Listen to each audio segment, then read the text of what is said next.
سلام به همه عزیزان عزیز. اشکان سلیمانی فخر هستم در کنار دوست و واقعا شخص فنی در مایکروسافت. نه فقط مایکروسافت بلکه خیلی دید عمیقی داره به در واقع اینفراستراکچرهای مختلف که آقا مثلا ما این قسمت مایکروسافت رو تغییر بدیم چه دیدی توی اصلا بیزینس کل مثلا سازمان میتونه بذاره. در خدمت آقای ایمان کنارودی هستی. ایمان جان خودت هم حالا معرفی کن. سلام و عرض ادب خدمت دوستان عزیز و ارادت. من ایمان کنارودی هستم، مدرس رسمی مایکروسافت و امیدوارم حالا توی این جلسه به قولی همزمان این عصبانی شد. بله همزمان سرورمون هم بذاره عصبانی شد از اینکه ما خودمون معرفی کردیم. خدمتتون عرض شد امیدوارم که بتونیم جلسه خوبی رو با هم داشته باشیم، یه 3-4 ساعتی گپ و گفت تکنیکال و فنی با هم بزنیم، به کوچولو طراحی صحبت بکنیم. چی شد ماهان هک شد؟ مثال جالبیه، یه بخشیش رو مجبورم تحریف بکنم و نمیتونم با دیتیل بگم، ولی یه بخشیش چون مربوط میشود به بحث امروزمون شاید بتونم یک سری دیتاهای فنی و تکنیکال رو بدم. البته این با قرارداد NDA من با ماهان یه مقداری چیز داره، تداخل داره که اگر اجازه بدید من دیتاهایی رو که میخوام ارائه بکنم در قالب و اسم هیچ وندور یا شرکتی نباشه و شرکت رو به قول معروف گفتنی اون محرمانگی اطلاعاتش رو حفظ بکنیم. اینجا توضیحاتی خواهم داد ولی با حفظ محرمانگی و به قولی حفظ اون قرارداد NDA دیگه، نه یا نبرنم منم دیگه از کار بیکار نشیم. از کار بیکار نشم منم نبرن دیگه. آره. خیلی خب، مثالایی که امروز میزنیم کاملا مثالهایی بوده که ترکیبی از حالا تجربات خودمون بوده. بله. نه صرفا مثلا یه کمپانی خاصی، کمپانی‌های مختلفی که بیشترشون هم یه درد داشتن، دقیقاً اهمیت ندادن به آیتی و در واقع جزیره‌ای رفتن جلو که راجع به این اصلا می‌خوایم صحبت کنیم مثلا. دقیقاً. خیلی خب بریم سراغ پاورپوینتمون. بچه‌ها سوالات من دیدم یه سری سوالات دسکتاپمون رو نوشتید. شیر نکردیم. آره دیدم یه سری سوالات نوشتید. اوکیه، من جواب آنچه که در مورد سوالاتتون هستش خواهیم داد، ولی اجازه بدید که سشن رو شروع بکنیم. آره شاید کنیم. آخر سر یه دونه 20 دقیقه همون آخر بانکایی که دارید میگید، شاید همون ماهانی که دارید میگید، شاید خیلی از وندورهای دیگری که دارید میگین نحوه خوردنشون و آنچه که ما از دیتاهای فارنزیک این شرکت‌ها با همکاری تیم‌های امنیت سایبریشون و با همکاری تیم‌های ادمینستریشنیشون در واقع اومدیم و جمع‌آوری کردیم رو در قالب سناریوهای بینام خدمتتون ارائه بکنیم. اما الان در حال حاضر با ذکر دیتا نمیتونیم بگیم. بریم شروع بکنیم حالا بحث رو تا ببینیم به کجا میرسه. اشکان جان در خدمتی. به امید خدا میخوایم بحث زیرو دی رو شروع کنیم که حالا زیرو دی همیشه در کنار یک ماجراجویی به نام زیرو تراست همیشه میاد، ولی خب این دوتا مفهوم کاملا مجزا هستن. ولی ما قرار این که بگیم خب من قرار هک بشم یا هک شدم، چجوری بیام اصطلاحاً بلاست رادیوس خودم رو کم بکنم. بلاست رادیوس یعنی چی؟ یعنی که آقا اگر من خب هک شده باشم یه کاری بکنم که آقا به جای مثلا 100 تا ویرچوال ماشین 1000 تا ویرچوال ماشین مثلا 10 تاش بره، بقیه رو من بتونم کنترل کنم و اتفاقی واسه اونا نیفته یا حداقل قرنطینه‌شون بتونم بکنم. من باید به یه همچین مکانیزمی برسم که خب قاعدتا سازمان زیرو دی میخوره، ولی اینکه حالا چه کارهایی باید میکردیم و چه کارهایی باید بکنیم رو با هم دیگه ببریم جلو، ببینیم چی از توش در میاد. عرضم به خدمتتون که ما بحث اینو داشتیم که خب ما ویرچوالایزیشنی نداشتیم، به خاطر همین همیشه خدا خب سرورهای زیادی داشتیم اینجا و این سرورهای زیاد اپلیکیشن های خیلی محدودی روشون نصب بود و خب قاعدتا کنترلشون هم برای ما راحت تر بودش. اما خب با اومدن دنیای ویرچوالایزیشن شاید تعداد سرور فیزیکیمون حالا کمتر شده باشه، اما خب تعداد اپلیکیشن ها و سرویس ها و الان میکرو سرویس هامون خب خیلی خیلی خیلی بیشتر شده.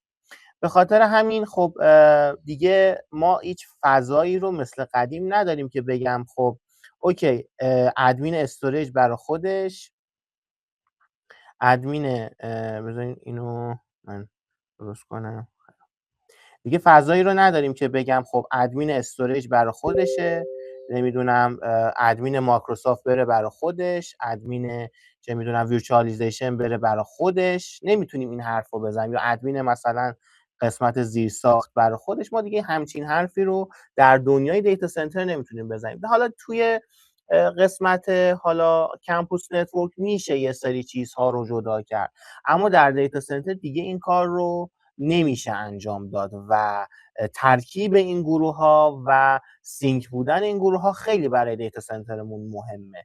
مثلا مثالی دارم بهتون میزنم، ما اگه استوریجمون تحت مثلا نتورک باشه، این مثال برای ما پیش اومده، خب اون قسمتی که قسمت در واقع ادمینی که قسمت نتورک هستش بیاد اشتباهاً ویلن مربوط به ویسن یا استوریجی که تحت شبکه هستش رو پاک کنه، عملاً تمام دیتا غیر قابل دسترس میشه. حالا اینکه از دست رفته یا نرفته اون یه پروسه دیگه ای داره. و خب این برای خود ما تو یکی از در واقع پروژه‌مون اتفاق افتاده و اومدیم و دیدیم اصلا استیکسای هامون استوریج ها رو نمیبینه و خب چی شده چی نشده تا ما بخوایم بفهمیم. خب سازمان داون تایم خورده و تا بیایم بفهمیم که مثلا ویلن پاک شده 2-3 ساعت گذشته، چون نمیدونستیم دنبال چی میخوایم بگردیم و اصلا تو ذهنمون این نبود که مثلا یکی بیاد ویلن مثلا به این مهمی رو پاک بکنه. و خب این خیلی بحث مهمیه که من همیشه میگم آقا اون حالا به قولی ITIL تون سر جاش، ISMS سر جاش، اما مایندست بچهای دیتا سنتر باید یک در واقع بیسلاین خوب و سینک شده ای داشته باشه، وگرنه خب خیلی راحت خب این ویلنه نهایت مثلا تو ذهنش اینه که خب یک سرویس ختم میشه، اما خب حالا اینکه خود اون سرویس چی باشه یا نه کاری نداریم. بعضی وقتا سرویس یه سرویس اینفراستراکچریه که میتونه کلا سازمان از لحاظ بیزینسی بخوابونه و اون در واقع نزدیک شدن مایندست به ما خیلی قراره کمک کنه که راجع به این جلوتر صحبت می‌کنیم. بعدش انواع مجازی سازها اومدن، سرور ویچوالیزیشن، نتورک ویچوالیزیشن، استوریج ویچوالیزیشن و حالا دسکتاپ ویچوالیزیشن که خب هر کدوم از اینها داره هی تعداد سرویس ها رو قسمت دیتا سنترمون بالا و بالاتر میبره و ترافیک های ما از این حالت نورد ساوت خودش، نورد ساوت یعنی شمالی جنوبی، یعنی اگر اینجا یک فایروالی من داشته باشم، بذاریم بریم رو تخته، اگر من مثلا اینجا یک فایروالی داشته باشم که از اون بالا کمپوس نتورک یا ون من باشه یا لن در واقع شبکه عادی من باشه، بخواد بیاد پایین، این میشه نورد ساوت. و ایست وستم که خب بین در واقع یا دیتا سنتر هام یا بین سرورهای فیزیکی میشه ترافیک ایست وست، که ترافیک ایست وست من بدون اینکه اصلا من تصورش بکنم بسیار بسیار هر روز با سرویس های مختلف داره میره بالا و بالاتر و ترافیک ایست وست من خیلی مهمتر از نورد ساوت در دنیای امروز. نه که نورد ساوت مهم نباشه، ولی قطع شدن یا قطع بودن نورد ساوت قابل تحمل تا اینکه من بین سرویس هام قطع بشه و خب مثلا میگم یهو بکاپ من قطع بشه یا فیچرهای امنیتی من قطع بشه، نورد ساوت رو میشه کنترلش کرد در نهایت. اما خب اگر چیزی برای در واقع اتفاقی برای ایست وست من بیفته یا ویرچوال ماشین های من میتونه اصلا غیر قابل جبران باشه حتی بعضی وقتا و یک فشار کاری بالا.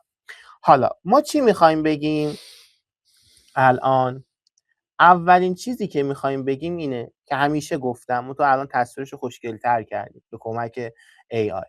میگه که آقا دنیای امنیت اطلاعات بازی شطرنجه، اما به منظور اون بحث نمیگم که خب حالا در واقع اون شطرنج به صورت استراتژیک بخوایم ببریم جلو، نه، صحبتمون سر اون نفریه که سربازیه که به راحتی فکر پادشاهی میکنه و میتونه همون اون ادمین یا یوزر ناراحت باعث بشه چی؟ سازمان کلا نابود بشه. حملاتی که همیشه داخل ایران 80%شون به جرئت میگم به این شکل بوده، صرفاً اینجوری نبوده که یک هکر خفن مثلا اومده یه سازمان رو الزاماً تارگت کرده باشه، نه، خیلی راحت تر با یک اینسایدر میتونه این کار بکنه. هرچند که سازمان هایی داشتیم که واقعا تارگت شدن با حالا رعایت یک سری بحث های امنیتیشون، باز این اتک های مثلا خاصی رو خوردن، با اونا کاری ندارم. اما خب قاعدتاً بانک ها و خیلی جاهای دیگه که داخل کشور هستن اینجوری نبوده که مثلا قسمت امنیتشون رو رعایت نکنن الزاما. خیلی حملات ترکیبیه، هم اینسایدر، هم تارگت شده و هزار تا داستان. صحبتمون سر اینه که ما میخوایم یک در واقع مسیری رو درست کنیم، بگیم که آقا درسته که تو آنتی ویروس داری، درسته که تو هزار تا داستان دیگه داری، ولی اینو همیشه در واقع سرلوحه ذهنتون داشته باشین این مدل رو که آقا من هر چقدر دیوار دفاعی داشته باشم و در واقع مرزبندی های مختلفی داشته باشم، بالاخره یه قسمتی حفره‌ای در واقع اینجا اتفاق میفته که حمله انجام میشه و من باید برای اون آماده داشته باشم، یعنی آمادگی داشته باشم، یعنی تو ذهنم این باشه که آقا من قرار هک بشم یا شدم، حالا من باید چه کاری بکنم، یا قبل از اون قرار بود من چی کار بکنم. این خیلی خیلی خیلی خیلی مهم هستش. و آقا جان شما فکر نکنین داخل خارج از کشور ادمین های بالا دست یا مدیرهای بالا دست یا اونایی که در واقع مدیر کسب و کار هستن اونا هم باسوادن، نه، داخل خارج از کشور هم همین داستانهای درگیری، این که آیتی مهم هست یا نه اونورم هست. مثال میزنم کتاب زیرو تراست خود سیسکو، برین اونو اگه بخونین دقیقاً تو چپتر اولش داره راجع به همین صحبت میکنه. آقا مدیرهای کسب و کار شما راجع به اهمیت اتک و اهمیت دان شدن بیزینسشون اونقدری که شما میدونین نمیدونن و حتی یه سری اسمشون هم شاید ندونن که حتی من یه چیز خیلی ساده اضافه کنم به حرفت. بچه‌ها یه فرهنگ غلطی بین ما ایرانی‌ها جا افتاده که تصور میکنیم مدیران حتی واحد آیتی الزاماً باید تحصیل کرده و دانشمند در حوزه آیتی باشن. این نیست. نه دقیقاً. مدیر آیتی وظیفش دقیقاً کارهاییه که بچهای گروه مهندسی فنی نمیتونن درک چی کنن. بهش میگن صنایع، مهندس صنایع، دمو کردنه. وظیفش اینه که بره بودجه بگیره، بره در مورد حقوق پرسنلش بجنگه، بره در مورد اینکه آقا فلان واحد چی نیاز داری، نیازمندی‌ها رو بیاره و در واقع کار مدیریتی کردنه. همیشه لایه‌ها کارهای سیاسی. آره کار سیاسی کردنه. لایه پایین‌تره که باید بشینه کار عملیات برای شما انجام بده یا توسعه انجام بده. باید مسئول در واقع اصلی ارشد، چون کار ما فنی ها نیست. ما فنی ها اعصابمون یه ذره کمه، آره نمیتونیم کارهای اصلا درک کارهای سیاسی رو نداریم و ضعیفه. و خب حالا یه مثال قبل از وبینار داشت آقای کنار رودی میزد، یهو مثلا مدیر عامل یه در واقع جای کمپانی بزرگ انداخته بود بیرون، حالا نمیدونست در واقع مدیر عامله، ولی خب این اتفاق میفته مثلا. و خب داستانی که پیش میاد اینه که دقیقاً مدیرهای ارشد، الان جلوتر راجع به این هم صحبت خواهم کرد، مدیرهای ارشد باید در واقع حوزهشون فناوری اطلاعات باشه، نه حالا اینکه دیتا سنتر بلد باشه، سیسکو بلد باشه، اینا فناوری اطلاعات که بتونه یه زبانی مشترک بین حالا تیم فنی و در واقع مدیرهای بالادست رو در واقع ایجاد کنه واسه به قول بودجه گرفتن و داستانهای بعدی. خب حالا بریم سراغ در واقع این موضوع.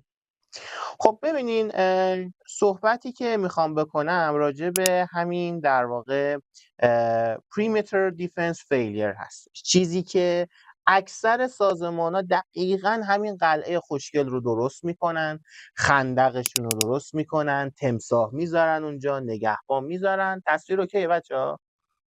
خب راجع به perimeter defense failure میخوام صحبت بکنم. داشتم میگفتم همه سازمان ها دقیقاً این قلعه خوشگل رو دارن، دورش یه خندق خیلی خوب کشیدن، توش حالا تمساح هم گذاشتن، این جلو هم یه نگهبان قلچماق گذاشتن با اسلحه و خیلی خوبه، اوکیه، ما خوبیم، همه چی خوبه. اما از درون کاملا نابود. یا مثال دیگه، از در واقع مثل لاک پشتن سازمان‌ها. حالا اون کند بودنشون به کنار رو کاری ندارم، مثلا میگیم سرعتشون زیاده، اما از بیرون سفت سفت، از داخل نرمن قشنگ میشه کلا نابودشون کرد. چه از حالا قسمت در واقع فیشینگ ماجرا برن تو و کارهای دیگه بکنم مهندس اجتماعی، چه حالا مثلا بگیم اینکه من صرفا یک ویرچوال ماشین رو بزنم کافیه، نیاز نیست بیام مثلا اصلی ترین ویرچوال ماشینش رو که همه روش تمرکز دارن و با قولی تاج سرشون هستش بیام اونو بزنم و بعد در واقع کل دیتا سنتر اونجا رو نابود کنم. نه، قاعدتا اون دیتا سنتر، اون کمپانی یه وی امی داره همیشه که اون وی ام سکیوریتی ها روش رعایت نشده و از طریق همون میاد وارد میشه و کارش رو انجام میده. پس اصلا این مدل محافظت، این که من یک فایروال خوب دارم، این که من یک آنتی ویروس خوب دارم، کلا اصلا رده و نمیتونیم بگیم که خب من اومدم این قلعه رو ساختم و حفاظ کاملی دارم. نه، مشکل داخل قلعه است، ما باید از توی درونش شروع کنیم بیایم بیرون. پس این کلا هست میشه. به جاش چی میاد؟ به جاش میاد آقا شما باید کلا قسمت در واقع traditional perimeter based security رو بذارین کنار. یعنی اینکه من اومدم اینجا یه دیوار دفاعی گذاشتم و خب خوبه، نه، هکر میاد قشنگ تو، بعد اینکه اومد تو خب همه چی به همه چیز تراستد هستش و من میتونم هر جایی هر کاری بکنم. هنوزم که هنوز است خیلی سازمان ها دقیقاً همین حالت هستن و فکر میکنن که خب من اگر در واقع فایروالینگم رو انجام داده بودم و کافی بود، خب من یک زون DMZ دارم و یک زون مثلا حالا عادی معمولی دارم، اینترنال دارم داخل دیتا سنترم و خب تمام دیگه من میتونم به راحتی نگرانیمو رفع کنم چون من یه DMZ دارم از اونجایی که کسی نمیاد. خب آقا DMZ یکی از وب سروراتو میزنه، از اون 10 تایی که حالا داری 9 تاش امنه، یکیشو میزنه و از طریق اون وارد شبکه شما میشه و دیگه کاری نمیتونیم بکنیم. فایل بچه خیلی یه روش خیلی ساده ای که اگر بخوایم در موردش صحبت بکنیم، همون وب سرور شما رو که میزنیم، وب سرور خب مسلما دیتاش کجا داره نگه میداره؟ تو دیتابیس داره نگه میداره. خب نحوه کانکت شدن به دیتابیس کجا ذخیره شده؟ توی اون وب کانفیگ وبسایت کانکشن استرینگ قرار گرفته. حالا کانکشن استرینگ رو یا دیولپر از دید ما، من به این مدل دیولپرایی که الان میخوام مثال بزنم میگم دیولپر سوراخه. خب یا از این مدل دیولپر سوراخه بوده که کلا سوراخ اضافه میکنن به ما که اومده کلیر تکست توی وب کانفیگشن رو گذاشته، یا اینکه دیگه به خودش زحمت داده کریدنشیالش رو در قالب هش، در قالب یه توکن، در قالب یه سرتیفیکیت اومده اونجا قرار داده و از اون سرتیفیکیت داره استفاده میکنه برای این کار. در نهایت وقتی وب سرور بخوره کانکشن استرینگ رو میخونه، سرور خورده کانکشن استرینگت، حتی اگر سرتیفیکیت هم باشه پرایوت کیش رو میکشه بیرون. پرایوت کیش که در بیاد خیلی تمیز یوزرنیمو داره، آدرس دیتابیس توی کانکشن استرینگ هستش، تمیز میاد توی دیتابیست، تمام شده. و دقیقاً همین مثالی که آیه کنارودی زدن نگاه کنین، اینجا وب سرور رو زده اومده تو دیتابیس و قاعدتاً اگر واقعاً تارگت شده باشین میره سراغ بکاپ سرورش، وگرنه صرفاً اگه تو این دیتابیس بمونه 4 تا ماشین رو مثلا خراب کنه، 4 تا اینسرت بزنه، 4 تا نمیدونم بیشتر دیلیت بزنه، خوشگذرانی اومده نیومده بوده تارگتتون کنه. چون اصلی ترین کاری که اون هکر انجام میده باید دنبال بکاپ سرورتون بگرده و اونو در واقع واردش بشه و کارهای دیگر رو، چون از تو بکاپ سرور همه کار دیگه میتونه بکنه. چون که شماها متاسفانه بکاپ سرور رو خیلی ساده میگیرید، صرف این که فکر میکنید فیزیکال من جداش کردم خب دوباره امنش کردم، دوباره اون داستان قلعه و این داستانا پیش میاد که ما قراره راجع به اتفاقا همین امروز صحبت مفصلی بکنیم که آقا اگر من بیام اونو هاردن بکنم درست و حسابی، اتفاقی برای اینفراستراکچر من حداقل از طریق بکاپ نمیفته که راجع به این میخوایم صحبت. پس من به جای اینکه بیام در واقع یک قلعه بزرگ درست بکنم، میام به سمت میکرو سگمنتیشن و میام برای هر کدوم از سرویس هام یک در واقع فایروال دیستریبیوت شده میذارم که خب هممون میدونیم داخل وبینار مختلف شنیدین 2 محصول بزرگ داریم تو این حوزه، ACI و NSX. اما فکر نکنین که اینها هم قراره برای ما اهمیت دارن. البته بچه محصول پروداکت سومی هم در این حوزه وجود دارد، پروداکت خود SDN مایکروسافت، یعنی بله. اصلا اون عبارت سافر دیفاین نتورک و مفهومش با مایکروسافت ارائه شد و پروداکتی که ما چون خیلی باهاش آشنا نیستیم، چون تو ایران هایپروایزور VMware بسیار معروفه، ایزن هایپروایزورهای دیگری که معروف بودن داشتن استفاده می‌شدن. خب الان تا الان که تا یکی دو سال پیش کسی حتی فکر اینم نمی‌کرد که VMware رو بخوام کنار بذارم، که هنوزم فکر نکنم با اون صحبتی که قبل از جلسه کردیم ظاهرا ورژن 9ش هم کرک شد. 9 و 9.1ش کرک شده، ولی خب فعلا نمیشه اطمینان کرد. به هر حال کرکه. مثلا یه جای کمپانی بزرگ ریسک نمیکنه بیاد حالا فعلا این کرک رو استفاده بکنه. ولی به طور کلی بچه‌ها 3 تا پروداکت هستن اینا، یعنی ACI سیسکو، NSX VMware، ایزن این که SDN خود مایکروسافت هم هست. اما اون ریکوایرمنت SDN خود مایکروسافت اینه که شما اینفراستراکچرت هم مایکروسافتی باشه، ولی سیسکو براش فرقی نمیکنه، چه شما VMware بری جلو چه شما مایکروسافتی بری جلو. ACI رو جفت اینفراستراکچر قابل پیاده سازیه، NSX بای VMware for VMware، یعنی در واقع بای برادکام فور برادکامه، و در واقع SDN مایکروسافت هم بای مایکروسافت فور مایکروسافته. البته بگم توی حال البته به سیسکو ACI نمیرسه. الان NSX حالا با مدل جدیدی که داشت اومد شد NSX-T، بعد الان شد VMware NSX. الان اونم براش فرقی نمیکنه.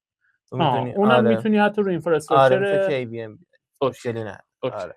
خب ولی قبلا اینجوری بود، ما یه دونه NSX-V داشتیم که دقیقاً فقط واسه VMware بود. ولی بهتون بگم ما نمیتونین مقایسش کنیم با ACI و NSX. کلا دو بازار مختلف هستن. ACI برای مثلا یهو 10 تا رکه و 2 تا دیزاستر بزرگه و وندورهای واقعا مختلفی هستش روش و کلا سخت افزاری بیست ACI بیشتر، نه که نرم افزاری بد باشه. نه، میخوام اینو بهتون بگم که بازار هدفشون کلا فرق میکنه. تمرکز NSX بیشتر روی قسمت سکیوریتیه، ACI بیشتر روی فلو ترافیکی دیتا سنتره که یه چیز عظیمی رو از مثلا دیتا سنتر اصلی ببره به حالا دیزاسترش یا مثلا فراتر از اون، که اونو هیچ حالا SDN در واقع غیر در واقع سیسکویی که مثلا سخت افزار سویچینگش در واقع مال خودش باشه، خب سخته این کارو بکنه. قاعدتا که ما مقایسهش نمی‌کنیم با سرویس‌های کلودی مثل آژور خب سیستم خودش رو داره و بک پلین آژور هم بچا بیشتر سمت ملانوکس هستش، یعنی اون اصلا حوزه مثلا سیسکو نیستش. دقیقاً. اون یه وندوری هستش که متاسفانه به دلیل اسرائیلی آمریکایی بودنش یکی از شرکت‌های زیر شاخه شرکت معظم انویدیا، شرکت ملانوکس، که این اصلا اجازه ورود به ایران ندارد. یعنی دیوایسش رو اگر کسی وارد کنه بلافاصله بهش انگایی میچسبونن و یه گونی سایزش میدوزن و تمام. دقیقاً. و خب اینم بهتون بگیم قاعدتاً SDN های کمپانی‌های دیگه هم هست. اینایی که ما داریم میگیم اونایی که دیگه جوابشون رو پس دادن در یک در واقع نتورک انترپرایز. خب بریم جلوتر. خب بحث بعدی که میخوام بهتون بگم راجع به همین در واقع سیستم VPN هم هست. در واقع ادامه صحبت قبلیه که میگه که آقا شما صرف این که خب یه پیمانکار یا یه در واقع کسی که در واقع مسئول یک سیستم هستش، چون VPN دادی بهش قرار نیست برای تو یک امنیتی رو درست کنه اون VPN. و خب حالا مثالش آقای کنار رودی زد اون دیولپر رو، ولی خب ما یه چیز دیگه هم میگیم که خود در واقع شرکت VMware اولین بار که NSX رو معرفی کرد اول ویدیوش اومد گفت آقا بدترین ویروس برای دیتا سنتر خود ادمینه یا خود پیمانکار هستش. ادمین ها و پیمانکارهایی که کارهای عجیب غریبی مثلا میکنن که بدون اطلاع از بقیه تیم ها هستش و همون باعث میشه که خب به راحتی هک بشن. یعنی مثلا خیلی وقتا چیز عجیب غریبی نیست اون هک شدن، الزاما مثلا یک باگ مثلا خاصی مثلا مثل تو فیلم ها پیدا نکردن که برن مثلا یه حرکتی رو بزنن، با حرکات ساده حتی همین VPN اتفاق میفته که مثال میزنم، طرف این مثال واقعیه، پیمانکاری اومده بوده فقط برای کولینگ یک در واقع مجموعه‌ای، خواسته اون در واقع سنسورهایی که راه اندازی کرده بود اینا رو از توی سیستم در واقع دیتا سنتر یه انیدسک داده بود به خودش که سنسورها رو اونجا گزارش رو بگیره، فردا میخواد بده به در واقع مدیر اصلی. خیلی راحت با همون در واقع سیستمش حالا آلوده شده بود، چی شده بود، خودش کرده بود یا حالا هر چی، اینو ما کاری نداریم. با همون میزنه کلا کولینگ در واقع دیتا سنتر رو از شاتدان کار میکنه. میندازه و هیچی دیگه، خیلی راحت. یعنی با یه چیز کمدی کلاسیک اتفاق میفته. حالا من یه کمدی کلاسیک دیگه برات تعریف کنم که میگم بچه‌ها میس کانفیگوریشن یه ادمین میتونه فاجعه به بار بیاره. این میس کانفیگوریشنی که دارم خدمتتون عرض میکنم میس کانفیگ خود من بود. جلوتر صحبت میکنیم. یه فیچری داره مایکروسافت به نام لپس یا لوکال ادمنستریتور پسورد سرویس و وظیفش در واقع چی بدم؟ کولر بزنم. وظیفش در واقع بچه چیه؟ وظیفه این ابزار پسورد روتیشن ادمین لوکال ها هستش. من توی یه سازمان چند هزار نفره‌ای چند ثانیه بعد از این که مثلا با این آقا دعوام شده، با هم دیگه یه جر و بحث خیلی شدیدی داشتیم، نشستم و دارم این سرویس رو کانفیگ میکنم.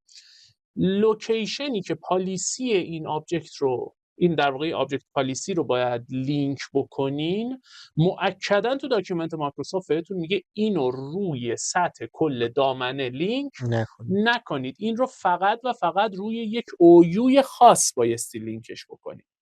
حالا کانفیگ کردنش اینا رو یه چیزایی بهتون نشون میدم و پیادهش تا جایی که بشود میکنیم. یه اتفاق خیلی احمقانه ای افتاد. من اشتباهاً به جای اینکه تو رو سطح اویو لینکش کنم، داشتم با اون بابا هنوز جربس میکردیم، فوش میدادیم من دیگه. کلیک راست کردم رو دامنه لینک اگزیستینگ پالیسی، لینکش کردم. همه چی خوشگل بود. در عرض 1 دقیقه بعدش تمام گرنت هایی که توی سطح دامنه دسترسی ادمین داشتن رو برام چنج پسورد کرد. منم ساین اوت کرده بودم. حالا پیدا کن پرتغال فروشو. چگونه ادمین دامنه یک شبکه ریست پس شده، پسوردش هم نمیدونی، باید بیای بشینی کلک‌های مایکروسافتیشو بزنی و برش گردی. یعنی یه ادمین خیلی راحت میتونه با یه سوتی خودش سازمان رو زمینگیر بکنه.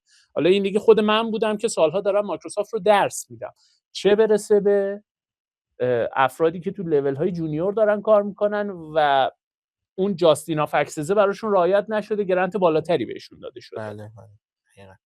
پس این یه مثال دوباره خیلی راحت بود که آقا من درسته که من VPN دادم ولی باید طبق یک فرایندی وصل بشه به اون در واقع سامانه من که اگرم خرابکاری این در واقع ادمین من، پیمانکار من انجام داد، در سطح همون سرویس اتفاق بیفته و نهایتا همون سرویس قطع بشه، دیگه بقیه دیتا سنتر من نابود نشه.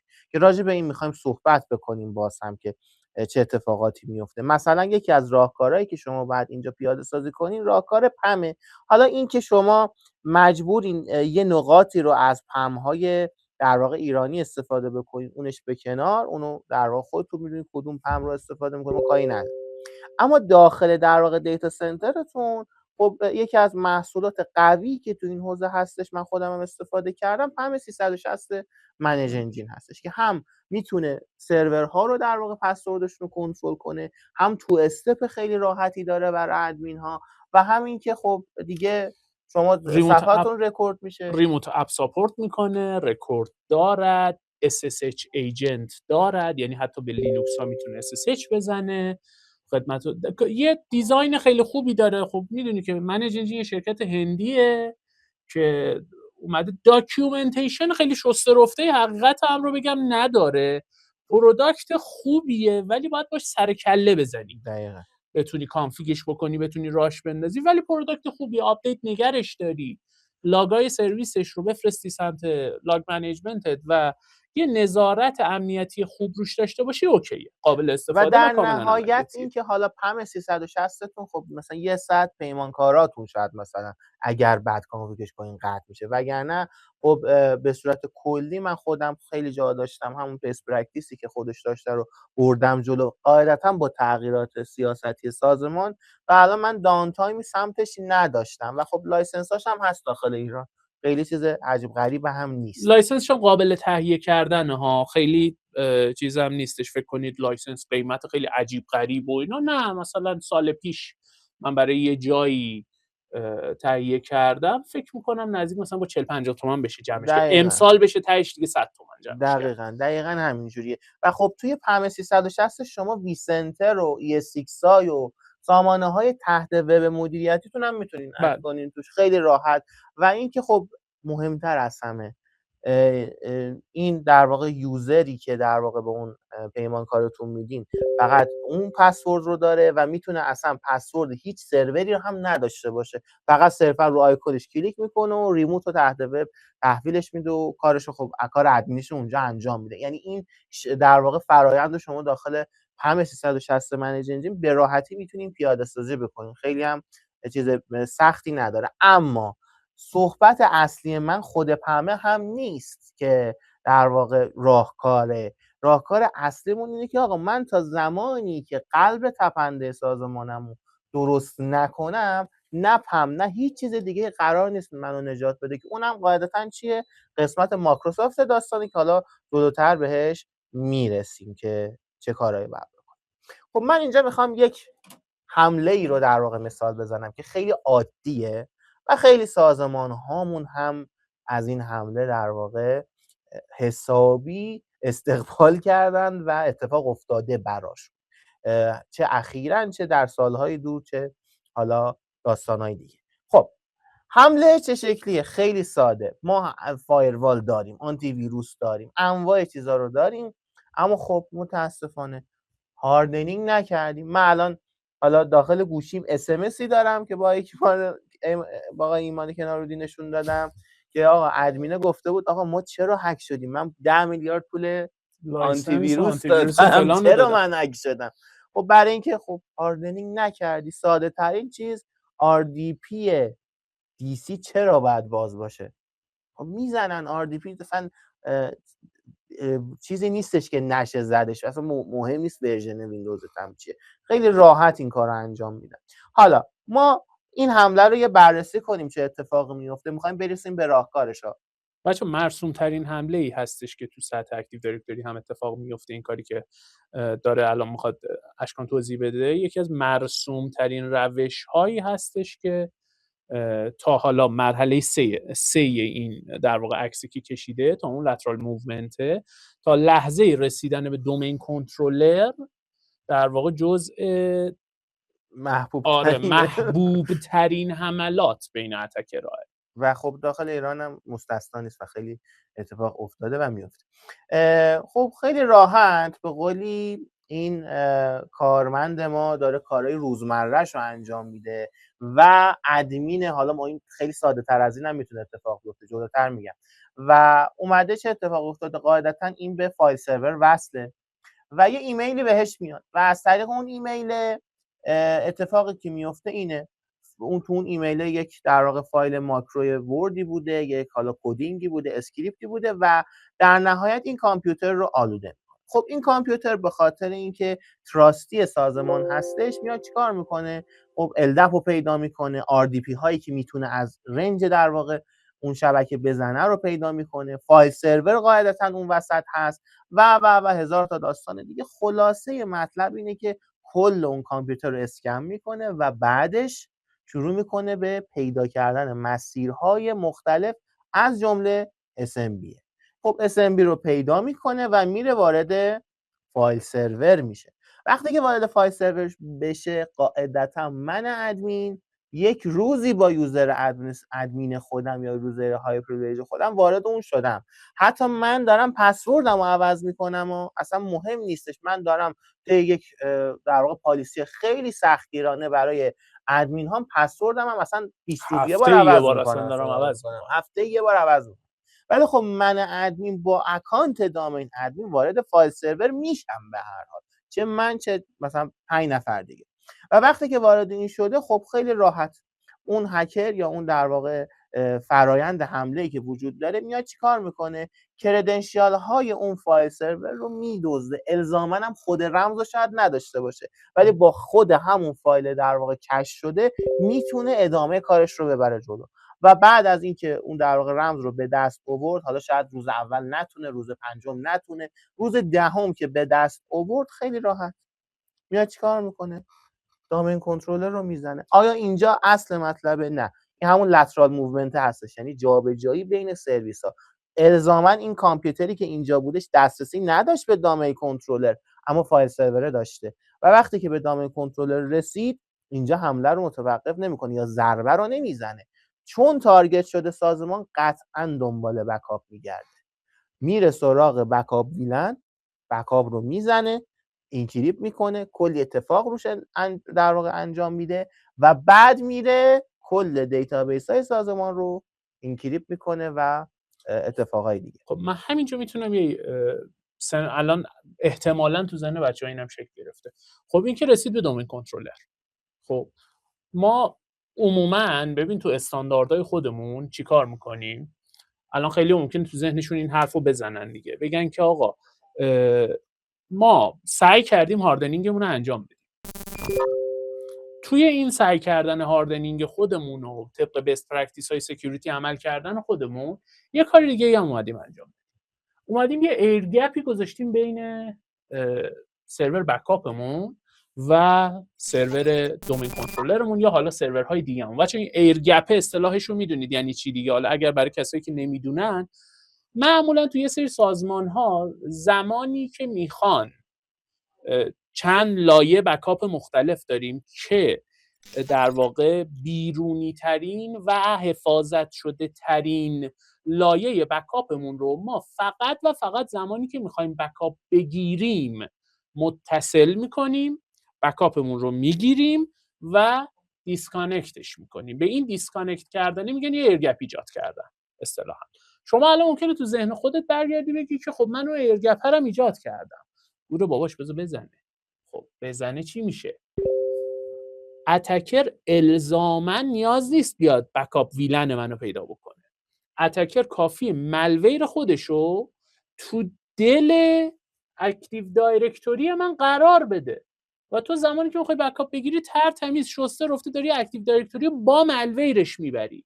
ملویر رو میبری کجا قرارش میدی؟ ملویر رو میبری رو استوریج قرارش میدی. مثلا استوریج چی داره؟ دید اپلیکیشن داره.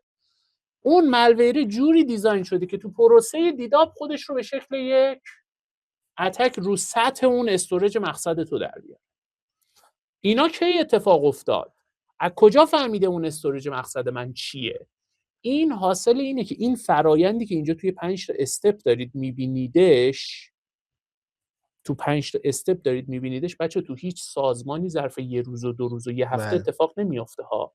من مورد داشتم، طرف بر اساس لاگ های فارنزیکی که نشستیم خوندیم فقط 1.5 سال تا حدود 1 سال و 8 ماه توی شبکه سازمان داشته میچرخیده. یه ابزار سویپر نوشته اختصاصی برای اون وندور، مثلا بر فرض مثال فالنیک سویپر. اوکی، اون وظیفش این بوده که فقط تو شبکه فالنیک بچرخه، از ERPش، از دیتابیسش، از نمیدونم دیتابیس SQLش، نو SQLش، نمیدونم فلان IISش بره در بیاره. مثلا معاون عملیات سازمان کیه؟ مدیر عملیات سازمان کیه؟ مدیر آیتی کیه؟ ادمینا کیان؟ اینا رو در بیاره. بعد میشینه دونه دونه مقایسه میکنه تو لحظه ای که اون ادمین های اصلی یه دفعه پیش میاد دیگه، آقا بدبخت ادمینا دوتاشون با هم مرخصی میگیرن، دوتاشون با هم دارن میرن توی سفر. تو لحظه ای که اون ادمینی که گرنت شاتدان یا گرنت جلوگیری از این اتفاق رو دارد از سازمان خارج شده، تو همون لحظه اتکش استارت میکنه. خیلی ساده. این مثالی عملیاتی در یکی از ارگان‌های همین کشوری که من خودم شخصا دیدمش که دارم خدمتتون عرض میکنم. حدود 2 سال بوده. بعد از 2 سال نشسته در آورده تو لحظه‌ای که 2 نفر آدم با هم داشتن میرفتن مأموریت، اون 2 نفر آدم به محض اینکه از سازمان خارج شدن اتکشو لانچ کرد. این بوده دقیقاً. دقیقا همینه. یعنی الزاما اینجوری نیستش که مثلا یه چیزی شما نصب کنید تموم بشه هک بشه و این یه پروسه خیلی طولانی داره و اصل داستان هم اینها. تو استپ دوم چی داره میگه؟ داره میگه آقا من میخوام اسکن کنم کل سازمانو. حالا مثلا ایمان جان داره خیلی عمیق‌تر داره نگاه میکنه، میگه این نفرات هم لیستشون پرسنالیشون رو در میاره ببینه کیا چی ان، که ببینه مثلا فلان کسک نبود اون موقع مثلا بزنه که بتونه در واقع خیلی بیشتر در واقع آسیب بزنه به سازمان. خیلی باحال، یعنی استپ دومش خیلی مهمه براش که میاد این کار رو انجام میده. و قاعدتا یه سرویسی آلوده بشه اصلا بکاپتون رو نزنه، آلوده بشه خب میره اون تو اون ایرگپه قرار میگیره دیگه. به هر حال این نکته‌ای که خیلی مهمه. خب حالا یه توپولوژی خیلی ساده رو من اینجا میخوام مطرح کنم که متاسفانه حتی این توپولوژی رو هم داخل سازمان رو رعایت نمی‌کنن خیلی هاشون و صرف این که من ویلن بندی کردم میرن کارو جلو. این شکلیه که متاسفانه یک سری از سازمان ها دیزاینشون اینجوریه، میگن من یک کور سویچ دارم و از طریق این کور سویچ هم دیتا سنتر هم بهش وصله، هم شبکه کاربرا بهش وصله. یه کور سویچ دیگه. و اومدم چیکار کردم؟ اینا رو اتر چنل کردم به سمت فایروالم و اومدم داخل فایروالم ویلن بندی کردم. اوکی. حالا من اینو میخوام بهتون بگم. میگیم من ماشین هام تو ویلن 100، کاربرام هم تو ویلن مثلا 50 و همینجوری ادامه میدیم تا آخر. اوکی. ولی اینا همشون تو یه برودکست دومینن، تو یک در واقع دامین قرار میگیرن از دید ما که در واقع بخوایم یه ذره به شکل طراحی بهش نگاه کنیم. اصلا بحث سر امنیت نیست اینجا که حالا امنیتمون رو در واقع تحت شعاع قرار میده. من توضیح بدم که چی کار میکنن. بچه‌ها من خدمت خیلی از دوستان دارم درس پس میدم. یه موقع مسلماً توی کسایی که هستن آدمای متخصص توی حوزه فناوری اطلاعات هستن و من دارم بهشون درس پس میدم. هیچ ادعایی ندارم، صرفاً میخوام سناریو رو به شکل جنرالی برای اینکه عموم و عوام بفهمنش توضیحش بدم. آقا ببین من اتکرم. اوکی. این پکت رو میخوام ارسال بکنم. اوکی. میام چیکار میکنم؟ ویلنینگ دارم. خب ویلنم وقتی سویچم اینو میگیره یه نسخه روی هم ویلنیای خودش میفرسته، یه نسخه روی ترانک خودش داره میفرسته. قبوله؟ خب موقعی که رو ترانک میفرسته چی میزنه بهش؟ یه دونه تگ میزنه بهش، یه برچسب بهش میزنه. قبوله؟ یه برچسبی رو این خورد، این شد ویلن 10. اومد تحویل سویچ بعدی داده بشه که سویچ بعدی حواست باشه این پکت رو باید ببری تو ویلن 10 قرار بدی. اتکر میاد چیکار میکنه؟ بسته‌ای که داره تولید میکنه یه چیزی شبیه این نیه، مثل تگ روش خودش میچسبونه، تگ ویلن 20 رو میچسبونه. بعد که به دست سویچ میرسه، سویچ تگ ویلن 10 و این ورش میچسبونه میفرسته. سویچ بعدیت تگ ویلن 10 رو ور میداره، برادکست میکنه تو ویلن 10 یا برادکستش که کرد تو ویلن 10 یا به علاوه برادکست میکنه توی ترانکای خودش. ترانک بعدیه که خواستین رو بگیره چی میشه؟ توی ترانک بعدیه که داره اینو میگیره ویلن 10 رو تگشو برداشته بود، میاد تمام.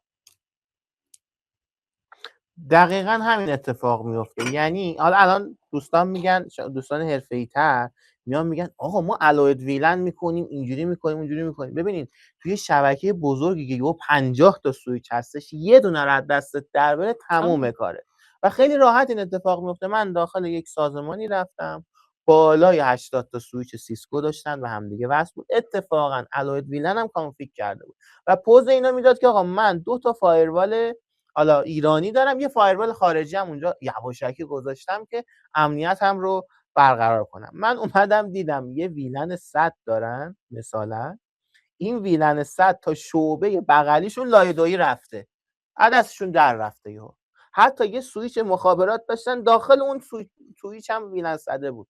خب زحمت کشید دیگه، تموم شد. خیلی راحت میتونه با اون بیاد چیکار کنه؟ راحت سازمان شما رو نابود کنه. ویلن 100شون هم چی بود؟ اصلی ترین سامانه‌های ERP شون رو اون بود، دستشون در رفته. حالا یه موقع اومدن تست بزنن این حرکت رو زدن یادشون رفته، یا حالا هرچی، به هر حال این ویلن 100 برای دیتا سنترت بوده، راحت میاد این کار رو انجام میکنه و اصلا مهم نیست تو چه فایروالی با چه کانفیگی اونجا دارید، اصلا فایروالتون رو نمیبینه که بخواد حالا کاری روش انجام بده. پس ما باید چیکار کنیم؟ اولین قدم تو هر زیر ساختی، کوچیک و بزرگش رو کاری ندارم، باید بیایم چیکار کنیم؟ از لحاظ فیزیکی لایه 2 دیتا سنترمون رو با لایه 2 کمپوسمون یا همون لنمون کلا چیکار کنیم؟ جدا بکنیم. همون شد و رفت. اصلی ترین کاریه که ما باید انجام بدیم. این لنمونه، اینم دیسی مونه. اومدیم چیکار کردیم؟ لایه 2 کلا فیزیکال جداشون کردیم. الحمدلله همه فایروالا بابا اینترفیس های مجزا دارن دیگه. تو که میخوای اینجا اون 20، حالا نمیگیم سیسکو الزاما نکسوس میذاری، تو میخوای اینجا یه 2960 بذاری وصل کنی به این کور، یا همه در واقع روتینگش میخواد روی این فایرواله باشه. خب آقا اون 2960 رو بذار کنار، یعنی بذار این طرف، بذارش توی قسمت در واقع دیتا سنترت، اینا رو به هم دیگه وصل نکن به هیچ عنوان، مستقیم اتر چنلش کن به فایروال. ویلن 100 که اینجا هستش دیگه هیچ ربطی به ویلن 100 این طرف نداره، یا برعکس. این اولین کار طراحی شما، چه در شبکه بزرگ چه در شبکه کوچیکه، که شما باید انجام بدید. کلا برودکست و اینها رو جدا کنید، انگار اون یه کمپانی دیگه است، این یه کمپانی دیگه است. این اصلی ترین کاری که شما باید انجام بدین و خیلی مهمه و قرار نیست دوباره این امنیتتون رو 100% بکنه. اما دیگه هر کسی هم تو این حالت نمیتونه به این راحتی هک کنه. ما داریم میخوایم روش‌ها رو سخت‌تر بکنیم که اون بلاست رادیوس رو کوچیک‌تر کنیم، یا اون قسمتی که قراره یه 100 تا ماشین رو بزنه بکنیم مثلا 5 تا، 4 تا، 3 تا، 2 تا. و اینم دقیقاً با ویلن مریض DMZ هم میشه. کلا اصلا اون DMZ قدیمی رو از ذهنتون بیرون کنیم. ما الان باید DMZ anywhere داشته باشیم، یعنی همه جا باید داخل دیتا سنترمون حالت DMZ رو داشته باشه، نه اینکه مثلا یک جای خاص DMZ داشته باشه. خب و دقیقاً اینجا دارم راجع به همین صحبت میکنم، میکرو سگمنت شدن بین در واقع سرویس هامون، که میگه که آقا به جای اینکه این فایروال رو در یک نقطه خاصی داشته باشی، که خب باشه داشته باش برای ون و اینترنت و داستانهای دیگه، برای ورودی دیتا سنترت مثلا فورتیگیت میذاری، پالو آلتو میذاری یا هر چیز دیگر، بیا چیکار بکن؟ بیا فایروال اصلی تو داشته باش، اما فایروال دیستریبیوت شده هم برای سرویسات داشته باش تا اون میکرو سگمنتیشن یا اپلیکیشن لول رو داشته باشی. دوستان آنتی ویروس فایروالش به درد نمیخوره، صرفا اونو برای کانفیگ کردن این فایروال ویندوز و اون اونقدری با هم فرقی نمیکنن. آنتی ویروس یک ایجنت یا یه نرم افزاریه که داخل خود ویرچوال ماشینه. شما باید برین حتما سراغ سولوشن های SDN که بتونین اون امنیت رو پیاده سازی بکنین. نباید فایروال در واقع این میکرو سگمنتیشن وابسته به خود سیستم عامل باشه، چون قرار سیستم عامله رو بزنن، خب اونم بایپاس میکنن. عین خیلی از آنتی ویروسایی که همیشه بایپاسش کردن، چه معروفشون چه غیر معروفشون فرقی نمیکنه، چون اون هکر میدونه تو آنتی ویروس داری و فایروالش هم احتمالاً مثلا کانفیگ کردی، حالا اونم نمیکنه الان خیلی جا، ولی خب میگم فایروالی که در واقع داخل ویرچوال ماشین هستش از لحاظ ما آلوده هست همین الان. شما پس باید یک فایروالی داشته باشی یا یک تکنولوژی داشته باشی که دقیقاً بعد از سرویس شما باشه یا نزدیکتر به حالا سرویس شما باشه، نه الزاما داخل حالا اپلیکیشن یا گست او اس. و اینم بگم با تمام این کارهایی که ما داریم انجام میدیم، اگه پسورد همه سیستماتون ادمین باشه باز فرقی نمیکنه، اتکر رو شما میخوری. پس اون هاردن کردن سر جاش هستش. خب حالا ما راجع به چی داشتیم؟ چه فرایندی، چه چیزی باید انجام بدیم که در واقع بیاد حالا یه حدی ما رو کنترل کنه، یا یه تا یه حدی بیاد حالا داستان در واقع امنیت ما رو اوکی بکنه. سال 1900 این چیزی که دارم میگم از سال 1988. خیلی ها میگن آقا زیرو تراست قدیمی شده. چرا میگی؟ قدیمی نشده. شکل گرفته در طول سالها و تازه به یه شکل استانداردی رسیده که من بتونم از اون استفاده بکنم. سال 1988 که جمعاً مثلا 13,000 تا 14,000 تا کامپیوتر هم در دنیا وجود نداشت که شکل اینترنت رو داشته باشه، 6,000 تا کامپیوتر توسط ویروسی به نام موریس هک شدن. خیلی راحت. و این ویروس موریس رو یه پسر 23 ساله نوشته بودش. خیلی راحت. 6,000 تا کامپیوتر در دنیا آلوده این ویروس شدن. خیلی راحت. و اتفاقی که افتاد این که از سال 1980 شروع کردن مفاهیم never trust always verify رو پیاده سازی کنن و این گذشت. سال 2005 شرکت حالا جریکو فرم اومد در واقع استانداردی براش درست کرد. بعد اومد در واقع گوگل سال 2014 این کار انجام داد که آقا مهم نیست داخل شبکمون هستن یا بیرون شبکه، بیا چیکار بکن، حتما دوباره وریفایش کن و احرازشون کن. بعد اومد حالا شرکت دوباره ZTX اومد یه سری استاندارد رو گذاشت. بعد اومد داخل NIST با کد استاندارد 800 207 و در نهایت سال 2024 CISA در واقع حالا اومد یک فرایندی براش درست کرد که آقا ما طبق این فرایند میتونیم بیایم زیرو تراست رو پیاده سازی کنیم. یه چیزی اینجا اتفاق افتاد سال 2019 که باعث شد اینا دیگه مجبور شن این کار رو بکنن و بیشتر آیتی در دنیا و مخصوصا ایران بولد شد.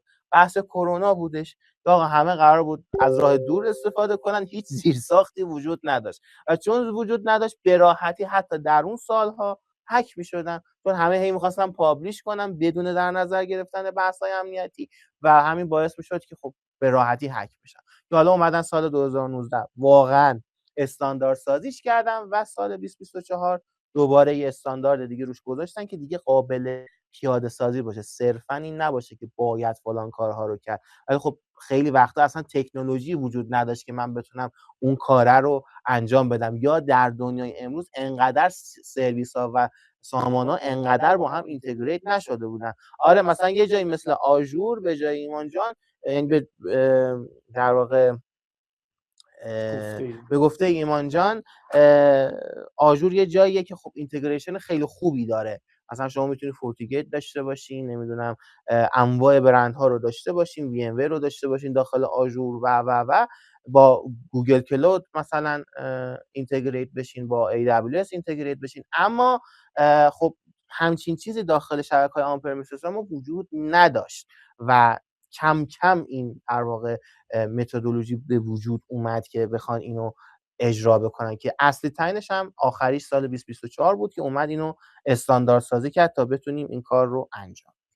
یه بحث خیلی مهمی هست اینجا که میتونیم در واقع این سوال رو به راحتی دیگه جواب بدیم.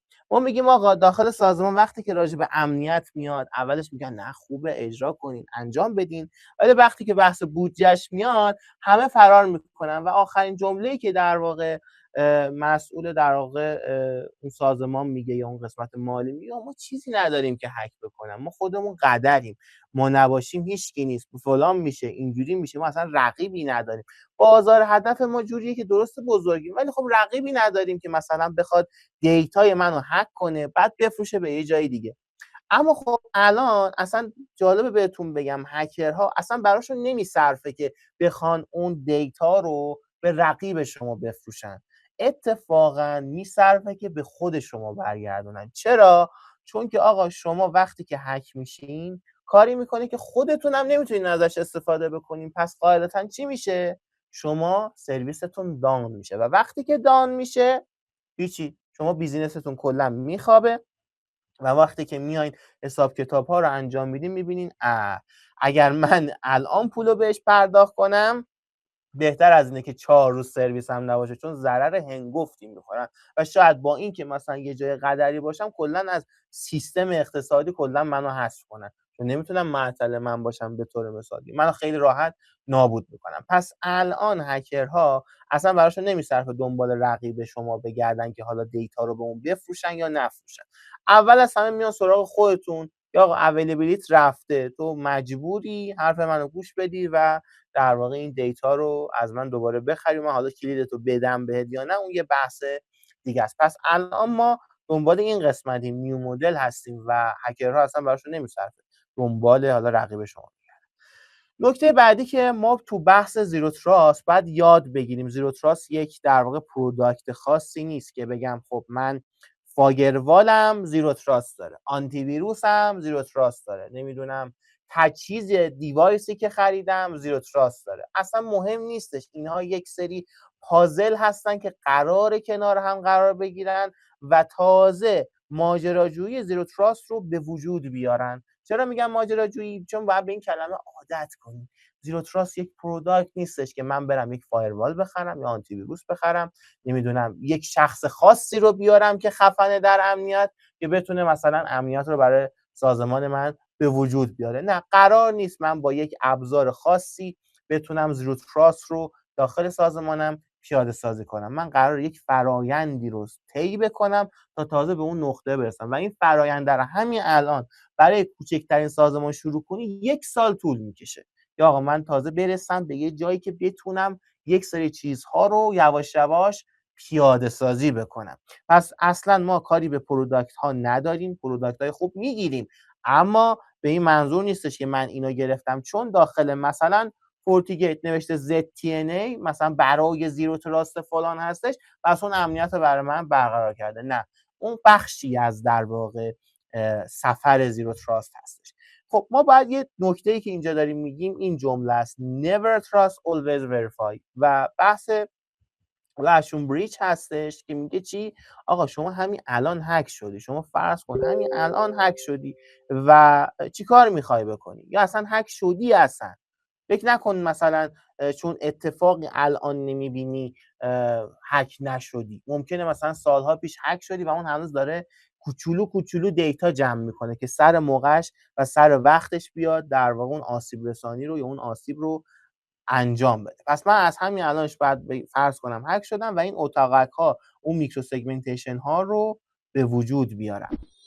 خب آقا ما تا اینجا فاز اولمون رو یه جورایی انجام دادیم. فاز اول همون مایندست بود، فهمیدیم که پریمیتر بیس سکیوریتی یا همون حالت قلعه و خندق و اینا دیگه جواب نمیده. اما خب ما میخوایم زیرو تراست رو داخل سازمانمون پیاده سازی کنیم و همون دلیلی که متوجه شدیم که آقا ما هر چقدر هم دیوایس های مختلف، تکنولوژی مختلف داشته باشیم فایده ای نداره. دقت کنین این مایندست داخل سازمان خیلی مهمه ها، چون رئیس در واقع کسب و کارتون یا مسئول کسب و کارتون هیچ دیدی نداره که چه اتفاقات و حتی چه مسائل قانونی ممکنه براش اتفاق بیفته. مثلا یه شرکت حسابرسیه با وزارت اقتصاد ارتباطی داره که میخواد مثلا یک سری در واقع دیتا رو اونجا بگیره یا دیتایی بده.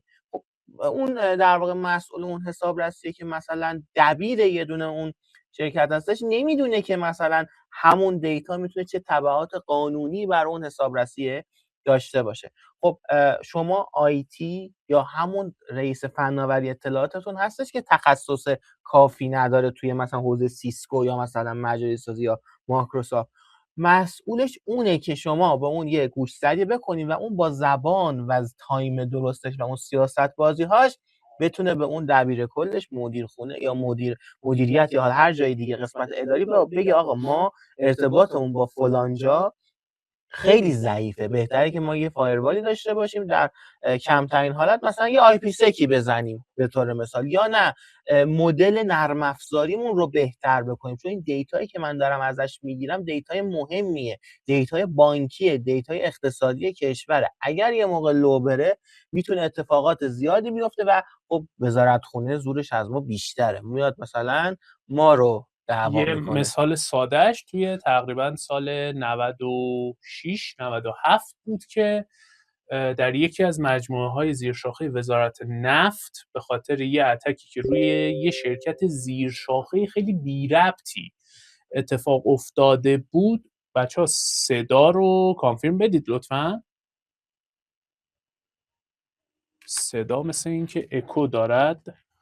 چطور صدا اکو داره؟ آها خب بله، حق با دوستان، مثل این که اکو داره صدا. من یه لحظه مجبورم بچه انترو کنم اینو، یه لحظه اجازه بفرمایید. سیستم رو مجددا من اینو بردارم، اینم که کل نوشته ها رو پاک کن، یا اینجا from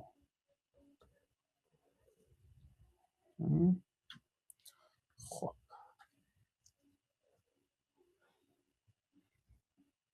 این اسکرین شماره 2، پنم همون جایه پیش خودته؟ آره هست. بذار من یه ذره میارم میشیم. خب الان صدا اوکیه بچه الان فکر میکنم صدا اوکی شده باشه. خب من یه لحظه این هایدر هم حالا بعدا خودمون میزنیم. اوکی خیلی خب داشتی میگفتی سال نه؟ آره سال 96 7 بود، 95 بود، این حدودا بود که یکی از شرکت‌های بی ربط در واقع خدمتتون عرض شود وزارت نفت خورد، یه شرکتی که اصلا کارش یه چیزی بود تو مایه‌های مثلا فایننس کردن پول برای یه سری پروژه ها، ولی با دسترسی گرفتن رو شبکه اون شرکت اتکر تونسته بود به فیش حقوقی وزیر و معاونان وزیر دسترسی پیدا بکنه و موضوع به شدت امنیتی شد و کار به جایی رسید که خیلی از پرسنل کلیدی و دسترسی دار متاسفانه توسط نهادهای اطلاعاتی رفتن اومدن تا بالاخره مشخص شد که آقا کار اینا نبوده، تعمدن لو ندادن و یه اتک سایبری بوده. حالا یه مثال عملی که از موضوعی که داشتیم مطرح می‌کردیم. دقیقاً. و شما به عنوان مسئول فناوری اطلاعات، نه حالا اونی که داخل دیتا سنترتون کار میکنه، این مایندست رو داخل در واقع شرکت و کمپانیتون باید ایجاد کنید. خیلی ها هنوز اون مایندست رو دارن که زیرو تراست یک پروداکته که قراره با اون پروداکت نجاتتون بده. نه، زیرو تراست در تمام نقاط به شکل‌های مختلفی وجود داره که بعد در واقع اون مایندست رو سینک بکنین همه با هم که بدونین آقا یه همچین چیزی وجود داره و ما باید این داستان رو طی یک 6 فاز خیلی طولانی، سنگین، گریه کن و دعوا کن بیایم داخل سازمانمون پیاده سازی کنیم، یا بعض وقتا به قول ایمان جان سیستم لوری، یعنی یهو قیچیش کنیم. البته با احترام به لورای عزیزا، یعنی بزنید زیر کاسه کوزه طرف بگی که آقا همینه که هست، میخوای بخوا، نمیخوای هم باید بخوای، دست خودت نیست. و این 6 تا فاز رو پیاده سازی بکنیم. فاز اول که مایندستمون بود، اون تشکیل ذهنیت ها و داستان های دیگه. فاز دوم که میتونم بگم واقعا ندارن خیلی سازمان‌ها، چون من رفتم و خب اصلا کارم همینه الان در طی سالها که آقا من اصلا در بیارم تو کی هستی، چی داری، تازه به یه نقطه صفری برسیم که تازه بتونین شروع کنین از منفی، یعنی برسیم به نقطه صفر. و اسید تا اینجا اسید دیسکاوریه. من اصلا اینونتوری سازمانمو ندارم. خیلی وقتا ویندوز 7 هایی در سازمان‌های بزرگ پیدا میشه که اصلا تو ذهنیتشون نیستش که همچین چیزی وجود داره. اصلا ویندوز 7 مثلا یه لپتاپیه در گوشه کنار افتاده و بعض وقتا حالا پسر مدیر عامل میاد اون روشن میکنه توش بازی میکنه، مثلا خیلی ساده. اینایی که دارم میگم از زندگی واقعی ما هستا، متأ نمیتونیم بگیم کدوم سازمان داره اونجا بازی میکنه و اون ویندوز 7. خب ویندوز 7 دیگه اصلا نمیخواد راجعش صحبت کنیم. خب دیگه اون از در واقع کل سوراخیه که در واقع سیستم عامل ازش در اومده. دقیقاً. و اومده داخل سازمانتون قرار گرفته و خب شما نمیدونی اصلا همچین چیزی داخل سازمانتون وجود داره. و خیلی وقتا من دیدم آقا مثلا یه فایروالی اون وسط هست، مهم نیست برندش، اصلا فکر کن پالو آلتو، فکر کن پورتیگه، ادمینه نمیدونه اصلا این چه ارتباطاتی داره، میگه آره اینو دست نزنی یا این دست بزنی نمیدونم کجا قطع میشه ولی صداشون در میاد. دقیقا با همین ادبیات.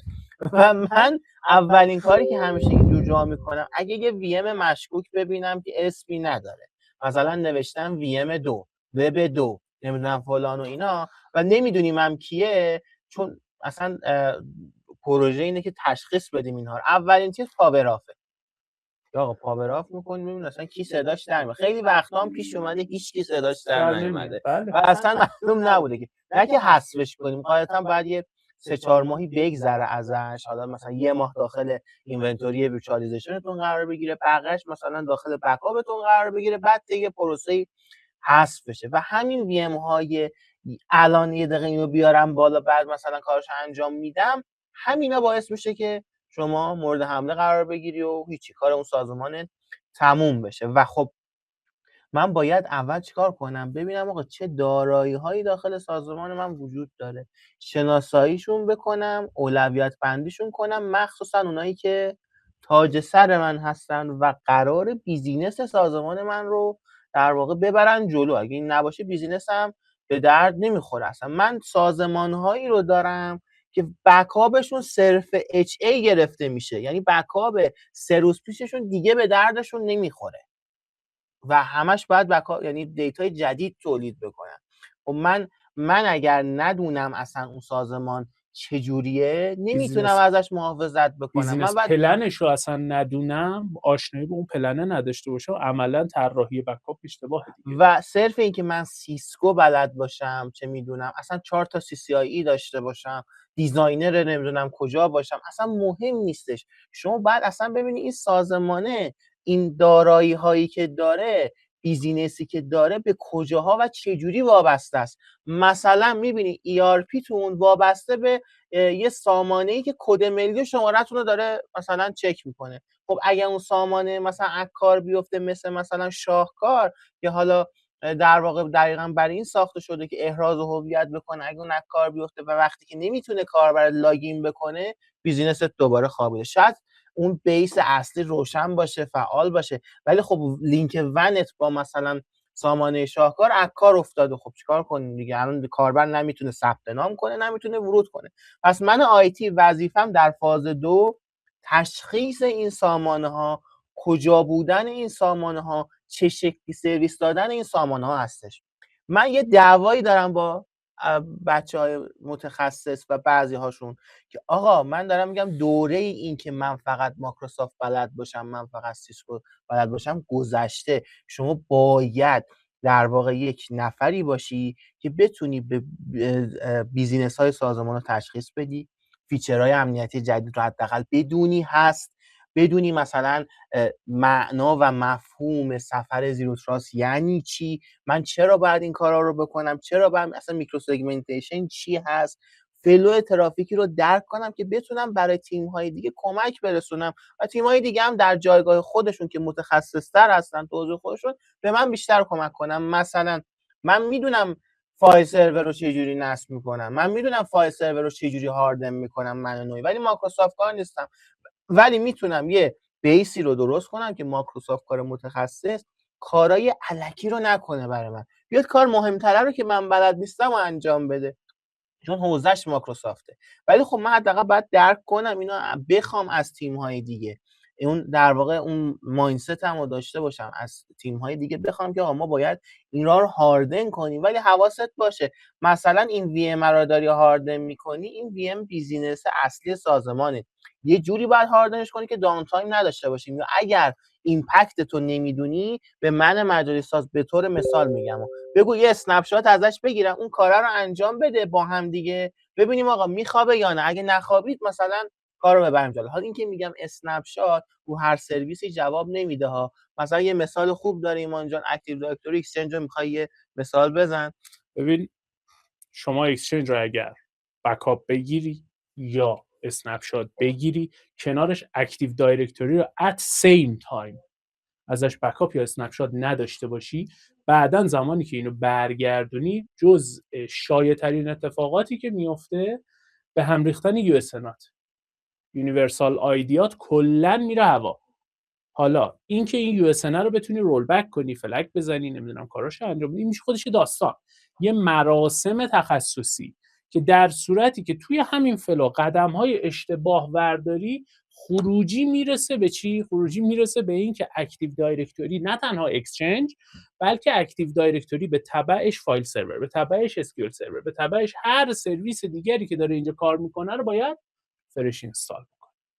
و چیز جدیدی هم نیست دوستان، فکر نکنی یه کمپانی بزرگ دوچار این نمیشه، نه، کمپانی‌های بزرگی داشتیم داخل کشور که با وجود چند صد هزار تا، چند هزار تا اصلا حالا آبجکت های مختلف و کاربر مختلف، سرویس های مختلف، مجبور شده بودن برن سمت فرش اینستال. یا حتی بعضیاشون هم انجام دادن. یعنی خیلی راحت اکتیو دایرکتوری این اتفاق میتونه براش بیفته. یعنی سرویس ها رو شما باید تشخیص بدی، بدونی این اکسچنج، بدونی این میل سروره، یا من میخوام ازش بکاپ بگیرم. آقای مایکروسافت مثلا میشه این کارو کرد؟ من اگه بکاپ گرفتم اصلا فرآیند برگردوندنش چه شکلیه؟ میگیم نه ما یه بکاپ داریم، میگیم بکاپ کانولد یا هر چیز دیگه، چون ساکسس سبز داده یعنی اوکیه دیگه، تموم شد. من بکاپو دارم، من بکاپو ریستور میکنم، تموم میشه میره دیگه. در حالی که آقا ممکنه اون اصلا یه ایمپکتی داخل سازمان بذاره، اصلا تصورشو نمی‌کنی. مثال یه ماشینی که به درگاه پرداخت وصله، طرف اومده مثلا فروش داشته مثلا 1 میلیارد تومان، این اتفاق افتاده، بعد مثلا یه اتفاقی واسه سامانه افتاده، ادمین گفت کاری نداره که اینو من ریستور میکنم، کل تراکنش‌های اون 1 میلیارد تومان رفت، چون تو اون ساعت بکاپ نداشته. هر شب داشته یا چند ساعت یه بار داشته، ولی اون چند ساعت تراکنشش از دست داد، در حالی که میتونست با ادمین مربوطه و اپ اونر اون در واقع سامانه یه هماهنگی بکنه، حداقل اون دیتا رو بکشه بیرون، بعد اون ریستور رو انجام بده و مشکلش رو حل کنه، یا حتی شاید نیاز به ریستور کردن هم نبوده. پس این چرا این اتفاق میفته؟ دلیلش اینه که آقا صرفا ما به کارها بحث فنیشو داریم نگاه میکنیم. من ادمین موظفم که این asset discovery رو جوری انجام بدم که بیزینس سازمان رو هم بلد باشم. بعدش بحث ترافیک مپینگ. آقا من مثال میزنم، توی همین در واقع جنگ به من زنگ زدن گفتن آقا ما میخوایم یه دونه در واقع اتاق گرفتیم، یه لینک کشیدیم، میخوایم سریع اونجا یه دیزاستر را بندازیم. حالا مثلا ماشیناشون چند تاه؟ مثلا 200 تاه. خب و حالا تعداد کاربرشون اصلا کاری مثلا ماشینشون 200 تا.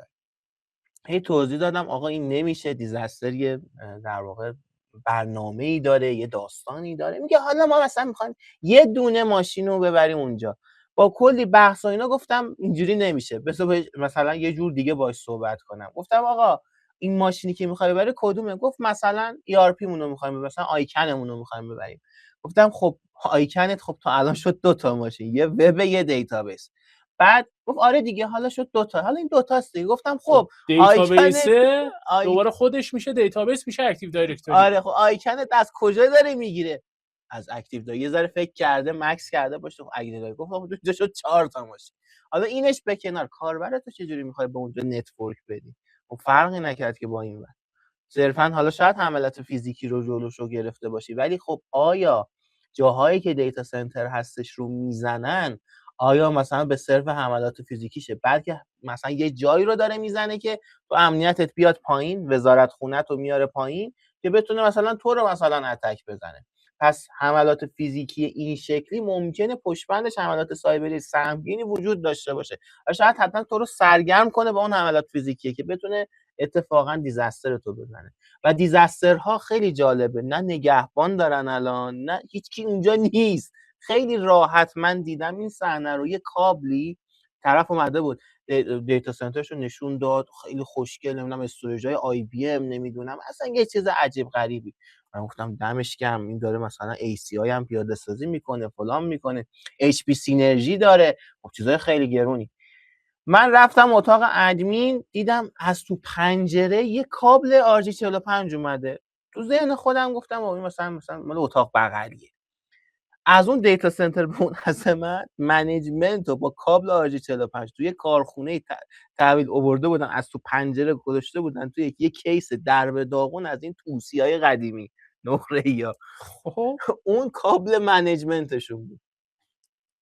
یعنی آتاپم منیجمنت کرده بودم به یه شکل فجاعتی که اصلا هکر بیاد اونجا دلش نمیاد اونو هک کنه، میگه بذار برم مثلا اینا رو خدا زده. آره.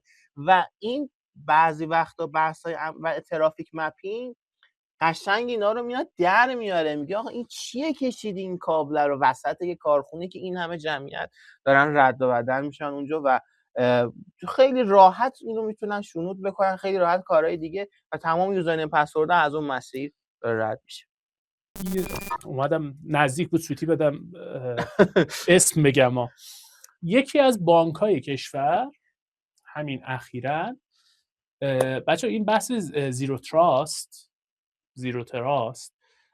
صرفاً تو حوزه آیتی نیستا، تصور نکنید صرفا تو حوزه آیتیه. بذارید مثال خیلی ساده شد تو همین جنگ 40 روزه بگم خدمتتون. با یکی از بانکایی که خب من مشاورشون بودم، باشون داشتیم صحبت می‌کردیم، یه آقایی میاد دم در حراست میگه من دستشویی دارم داره میریزه. التماس پرسنل حراست که آقای حراست به من اجازه بده من دستشویی بیام. حراست میگه اوکی باشه برو دستشویی بیا، ولی یکی از بچه‌هاشون زرنگی میکنه پشت سر این بابا میره. پشت سر این بابا که میره میبینه طرفی دستگاه یه بیلبیلک چقدری بهت بگم به اندازه یه ریموت در. آره اینقدری. به اندازه ریموت در دستشه. چیه؟ یه جی پی اس لوکیشن استوریجه. یه دکمه رو میزنه، لوکیشن نقطه ای رو که هستش رو سیو میکنه، میاد بیرون. این بابا میبینه این صحنه رو.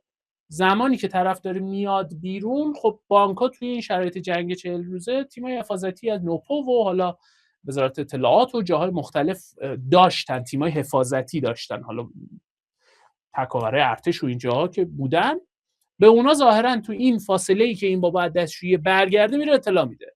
اونا دم در یارو رو خرکش میکنن و قپونی میبرن و تو بازجوییشون و از حافظه اون دستگاه استوریج حدود 30 تا نقطه لوکیشن ذخیره شده در میاد که یکی از این نقاط ذخیره شده نقطه دیتا سنتر اون بانک مورد نظر ما بوده که اگر اون نقطه رو میزده میرفته شب حالا به استارلینکش دسترسی پیدا میکرده، به هر چیزیش حتی ممکنه برگرده تا تو ماشینش مختصات رو میفرستاده، فردا هم نهایتش دیگه پس فرداش اون لوکیشن ممارم شد. یعنی حتی زیرو تراست مفهومی نیست که صرفاً تو مایندست من آیتی شکل بگیره. اینو باید بتونیم جا بندازیم تو مایندست کل سازمان. مهمترین المانشون هم میشه تازه مدیران تصمیم گیر که بازوهای فشار ما هستن روی پرسنل. ولی در نهایت حتی اون نفر حراستی که دم در نشسته و ممکنه طرف یه آدمی باشه که حتی دیپلم هم نداشته باشه و نشسته اونجا سواد در حد خوندن نوشتن، اون آدم خودش یکی از المان‌هایی باشه که تو این بحث زیرو تراست ما بتونه بهمون کمک بکنه. دقیقاً. و بحث ترافیک مپینگ من دقیقاً بدونم این ERP من چه ماژول‌هایی رو از چه چیزهایی داره میگیره، نتورکش چجوریه، من آیتی باید درک کنم API چیست. اون API الان اون شکل اینو نداره حوزه برنامه نویسه. نه، من باید بدونم پستمن یعنی چی، من باید بدونم این URL رو میزنم کار میکنه، این URL رو بزنم کار نمیکنه، اگه کار نکنه مثلا یه فاجعه اتفاق افتاده دیگه. الان وقت این گذشته که من برم خودم فیزیکی اونو ببینم، من باید اینا رو همه رو اتوماسیون کنم. الحمدلله AI هم اونقدر پیشرفت کرده که من بتونم این کارو بکنم، یه سری کارهامو اتوماتیک سازی کنم. البته نرین تمام عکسای سازمانتون رو اونجا پیست کنین، من دارم میگم ازش ایده بگیریم. من این صحنه رو دیدم کپی میکنه پیست میکنه اون تو، میگه آی پی اینه فلانم اینه. نه، این کارو نمیکنیم، کاری نداریم چون این AI اصلا حالا مال یه کشور دیگه است یا مال آمریکاست یا هر جای دیگه، اصلا کلا دارم میگم این حرکت تو خود اونجا قفله، ولی خب اینجا انجام میدن متاسفانه. و من دیدم متاسفانه دیتا رو چون مثلا نمیان، حالا به هر دلیل هزینه نمیکنن روی سخت افزارشون و خب سخت افزاری ندارن، همون دیولپر در واقع که مثال میزنه ایمان جان میاد چیکار میکنه، دیتا رو میفرستاده گوگل کلود، اونجا کارهای ای آیش انجام میشه، دوباره دانلود میکرده داخل سازمان. یعنی چی آخه؟ یعنی یه حرکتایی میزنن که اصلا واقعا خود گوگل ترک میخوره از داستان اینا.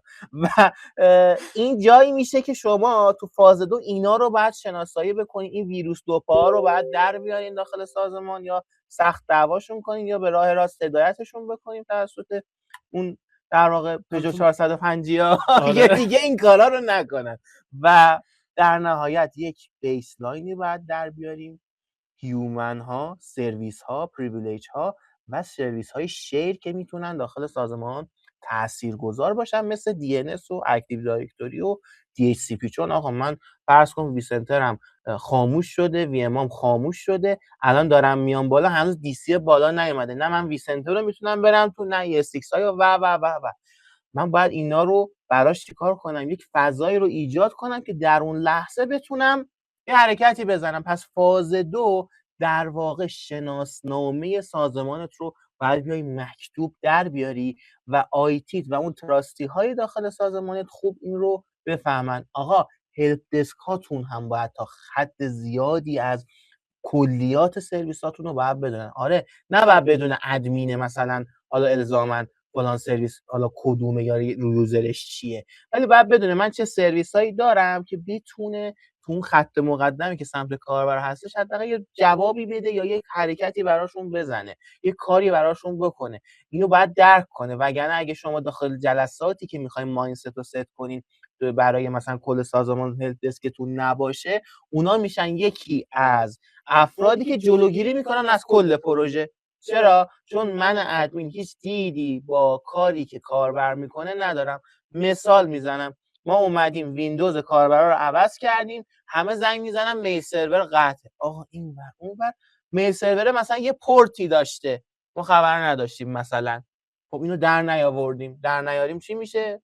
انگار سامانا کار نمیکنن دیگه، چون پورت مثلا 9001 داشته میل سرور مثلا سازمان، یه لینوکسی بوده اومده بالا، تموم شده رفت، نمیدونستیم پورتشو و خب کاربرا قطع بودن.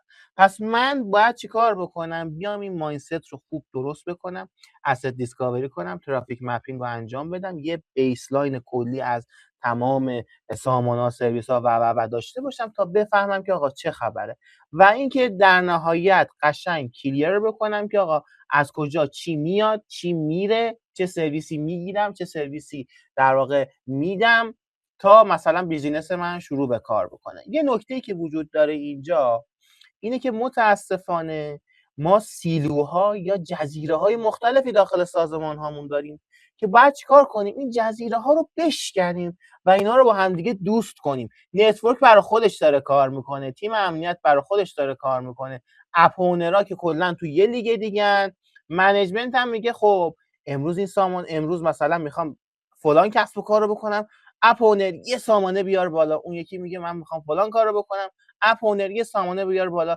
اصلا تیم‌های امنیتی و تیم‌های در واقع نتورک شما فقط کارشون شده که ویلن بساز پورت باز کن، ویلن بساز پورت باز کن.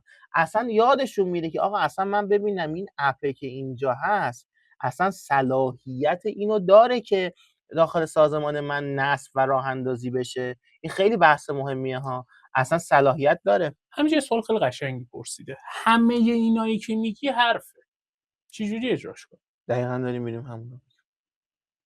آره، ولی جواب مختصر بخوام بهت بدم،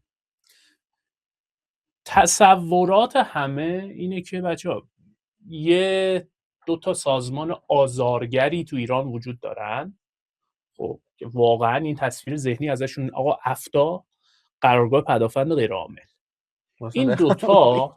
این دوتا همیشه از دید همه با دید یک سازمان آزارگر بلا نسبت زبان نفهم شناخته میشن بین عوام آیتی من ها.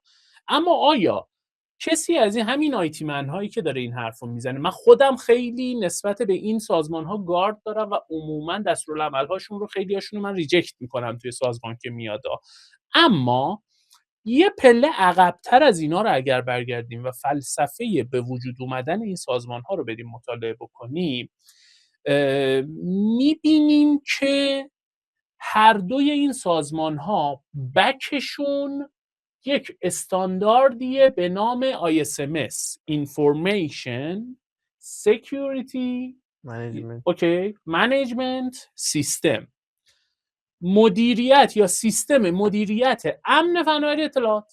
خب آقا این ISMS چیه؟ آیا تا حالا کسی از ما رفته این ISMS رو بخونه، در موردش مطالعه کنه که چی شد که از ISMS، از ایزو 27000 خانواده ایزو 27000 اومدن رسیدن به این که آقا نه اشتباه هست، ایزو 27000 رو در شرکت‌های حیاتی و زیرساختی پیاده سازی کردن. بیایم ما یه دونه ایزو، یه دونه مثلا توف نوردی، یه دونه خود اون وندور ISMS رو بیاریم، ایزو رو بیاریم، ایرانیزش کنیم اسمشو بذاریم افتا، ایرانیزش کنیم اسمشو بذاریم قرارگاه پدافند غیر عامل، بعد نسخه ایرانیشو در واقع ازش استفاده بکنیم بر اساس همون داکیومنت های ISMS. بچه‌ها ما تنها نکته و مختصر ISMS رو اگر بخوایم در یک جمله بگیم، مختصرش می شود این که دستورالعمل برای هر هر غلطی که تو سازمان میخوایم انجام بدیم و هر درستی که میخوایم تو سازمان انجام بدیم باید براش یک دستورالعمل و یک فرایند مکتوب داشته باشیم. این فراینده رو شما اگر داشته باشی، آدیتور ISMS که میاد بالا سرت میگه خب شما طبق فرایند تعریف کردی، اگر اینو از اینجا میخوای بذاری اینجا باید تا ارتفاع 30 سانت بیاد بالا، 20 سانت مثلا حرکت کنه سمت چپ بیاد پایین. این دستورالعمل منه. من تصمیم گرفتم دستورالعمل بهترین حالتم یا اون بیست پرکتیس هم این باشه. خب همین کارو میکنم. از این به بعد جابجایی با همین اتفاق بیفته. حالا کاشف بانک مرکزی هم به قول شما همون کارو میکنه. این میشود دستورالعمل من طبق این دستورالعمل باید رفتار بکنم.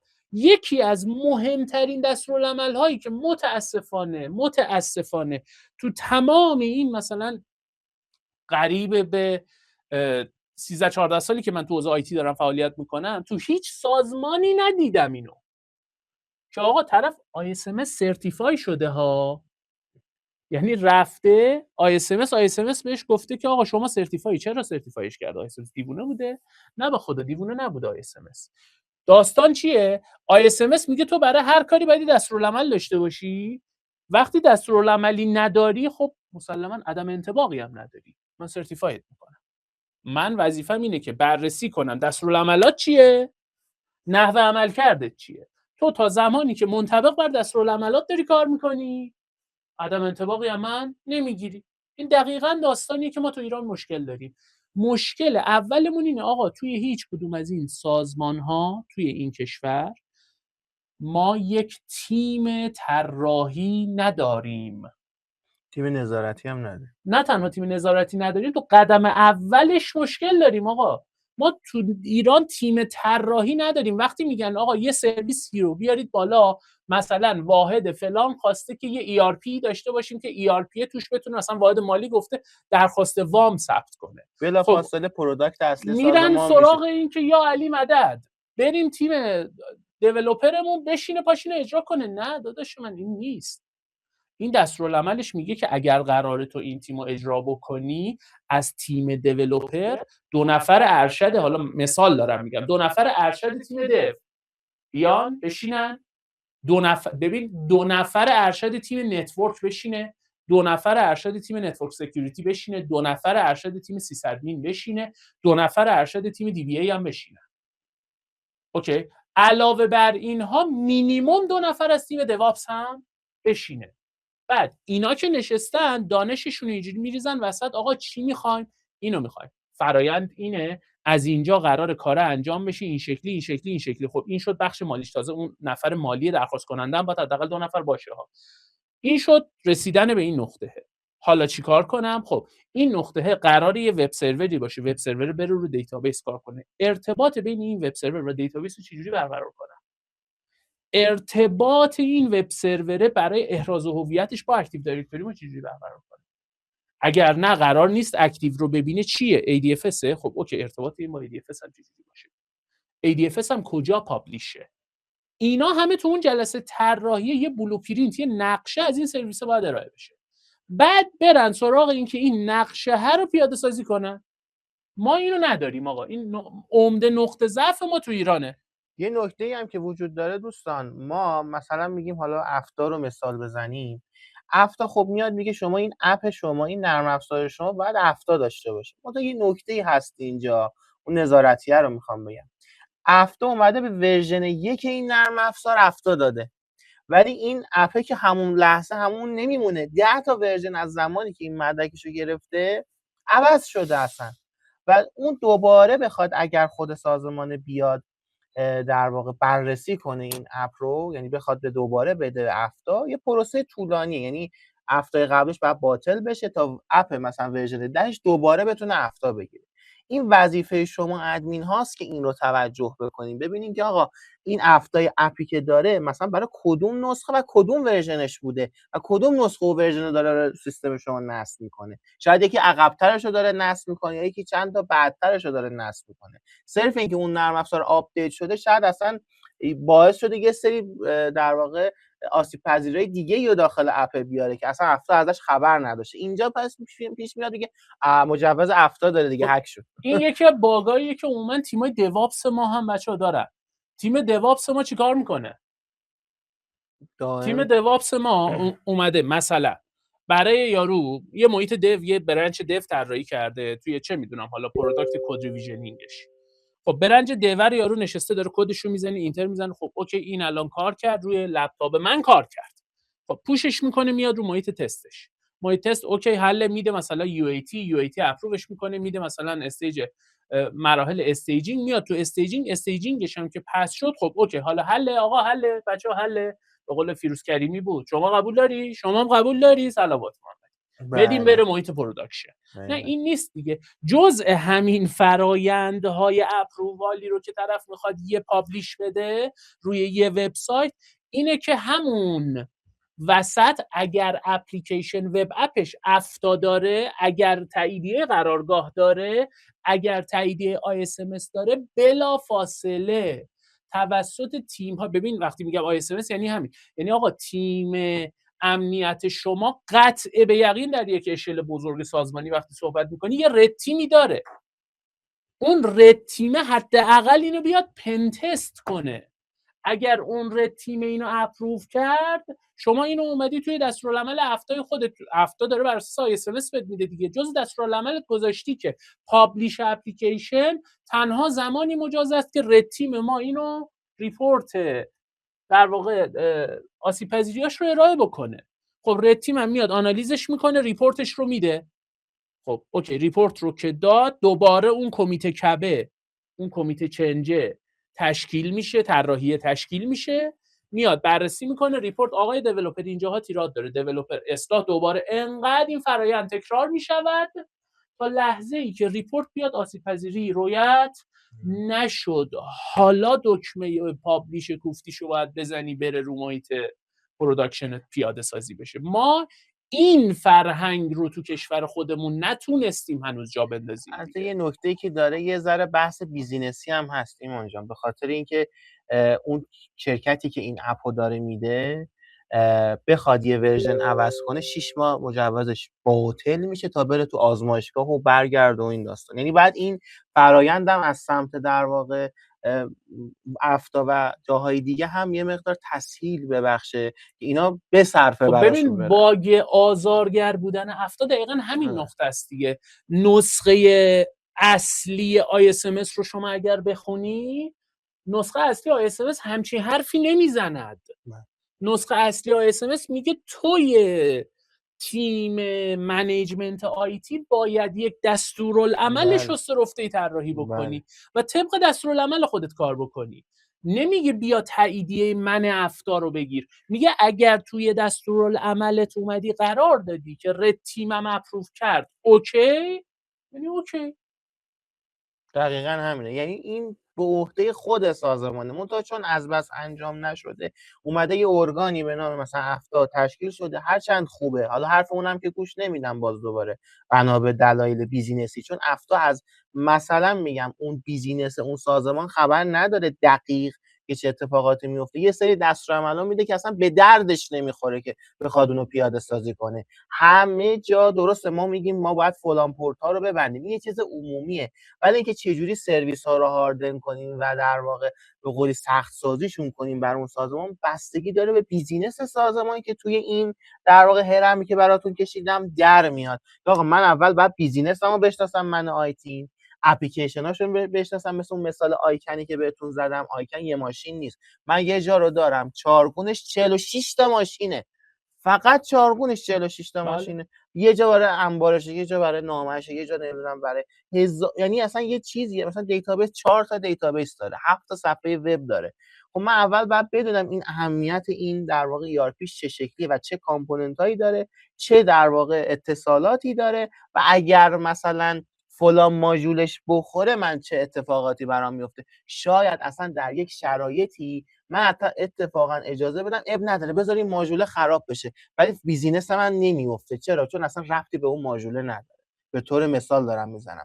اینو افتا نمیتونه در بیاره، یعنی اصلا کارشون این نیست بیان اینو در بیاره، شما باید در بیاری. افتا وظیفه‌ش هم این نیست. دقیقاً. شما وقتی اساسنامه افتا و اساسنامه قرارگاه پدافند غیرعامل رو بخواین در واقع بخونین، یه اتفاقی میفته، یه جمله‌ای در قانونی رو که اومده نهاد ریاست جمهوری افتا رو اومده تشکیل داده یا قرارگاه پدافند غیرعامل توسط نمیدونم قرارگاه پدافندم زیر شاخه نهاده یا زیر شاخه وزارت دفاعه. هر کدومشون رئیسه. خب هر کدوم الان شدن زورواس خودشون، درسته؟ خب هر کدوم ببین حالا به هر حال همه اینا یک شرط خیلی ساده دارن. آیا شما شرکتتون جزء دسته‌بندی شرکت‌های حیاتی و یا زیرساختی کشور هست یا خیر؟ در صورت توقف بیزینس شما آیا خلل یا مشکلی در سطح امنیت ملی ایجاد می شود؟ در سطح سرویس دهی ملی ایجاد می شود؟ اگر جوابت آره است، بله شما باید دستورالعمل‌های افتا رو هم باز با ریویو کردن و تایید شدن توسط اون کمیته چنج خودت اجرا بکنی. در غیر این صورت نه، اصلا افتا بهش ربطی نداره. بازرس افتا اومد با لغت بزن پشتش بندازش بیرون، اصلا به تو ربطی نداره. من شرکت زیرساختی نیستم که بخوام به تو جواب پس بدم. من باید مستقیم برم SMS بگیرم سرتیفای بشم، با تو کاری ندارم. افتا فقط شرکت حیاتی و شرکت زیرساختی. قرارگاه پدافند غیرعامل هم همینه. حالا اون میگه من رئیسم، این میگه من رئیسم، و ولش کن. قانون رو برو بهش نگاه کن. قانون میگه زیرساختی، حیاتی و سلام. اگر نیستی اینا رو بذار کنار، خودتو درگیر دستورالعمل‌های افتا نکن، نامه‌های افتا رو پاره کن بنداز سطل آشغال. ببخشید اینجا تختی نکنین اینجا خب بریم جلو. و یه نکته‌ای که این در واقع قسمت‌های مختلف رو به همدیگه متصل میکنه جدول RACI هستش که من میخوام یه فرایندی رو در واقع ایجاد بکنم، کی تو اون فراینده مثلا مسئول در واقع مجریه، اینجوری بهتون بگم، کی مشاوره، کی فقط باید بهش اطلاع بدین، کی میخواد بره جنگ کنه با بقیه که آقا ما باید اینو اجرا بکنیم. اصلا مایندست تو ذهنیت تو رو میذارم کنار، سختم باشه ما باید اینو اجرا کنیم. بعضی وقتا داخل متن کتابو دارم بهتون میگم، تیمای در واقع آیتی از سخت بودن اجرای زیرو تراست فرار میکنن. اینجا در واقع اصطلاحاً یه نفر داریم به نام چمپیون زیرو تراست که قرار اون حرف آخر رو بزنه، بگه شما باید اینو اجرا کنیم وگرنه اخراجید، تموم شد و باید اجرا بکنن. شما میای برای اینکه این تیم ها رو یواش یواش به هم دیگه متصل کنی یه جدولی درست میکنی به نام RACI که حالا در واقع مخففاشونو و در واقع کاری که انجام میدن هر کدوم رو من اینجا نوشتم که این جدول رو درست میکنی. مثلا من میخوام دیسکاوری بکنم، مثلا نتورک اپریشن من مثلا سیه، فقط باید مشاوره بهت بده که آقا مثلا این اپا این شکلی دارن کار میکنن. یکی مثلا مجری در آوردن اون دیتا دیسکاوریه، دیتای مثلا حساس سازمانه، فقط بعد سکیوریتی بهش دسترسی داشته باشه، بره اکانت ها رو در بیاره. اپ اونر اطلاع داشته باشه که آقا یه همچین داستانی داره اتفاق میفته. منیجمنت که مثلا میشه در واقع اون کسی که سواد آیتی نداره و ولی بیزینسش به اون برنامه شما در واقع وابسته هستش، فقط بهش اطلاع میدی که ما میخوایم یه همچین کاری رو بکنیم. شما این جدول، این ماتریکس رو در تمام نقاط 6 فاز در واقع زیرو تراست باید رعایت بکنید که با کمترین ایمپکت و کمترین خرابی و داون تایم بتونین زیرو تراست رو پله پله پیاده سازی کنید. دکمه نیست بزنی فعال بکنی همه مثلا زیرو تراست بشن همه جا، چون اصلا ممکنه کل سامانات بخوابه، 100% هم بخوابه. پس من باید این ماتریکس رو با این در واقع قسمت ها رعایت بکنم، این فرم، کانسولت، حالا ریسپانسیبل و اکانتبل بیام چیکار کنم؟ زیر خود جدولت هم بود. زیر جدولت هم هینتش بودش که اگر من باید در بیارم اینها رو. می‌خواستم این در واقع دیسکریپشنش هم مثلا ببینن بچه‌ها که خب در بیارم. خیلی راحته.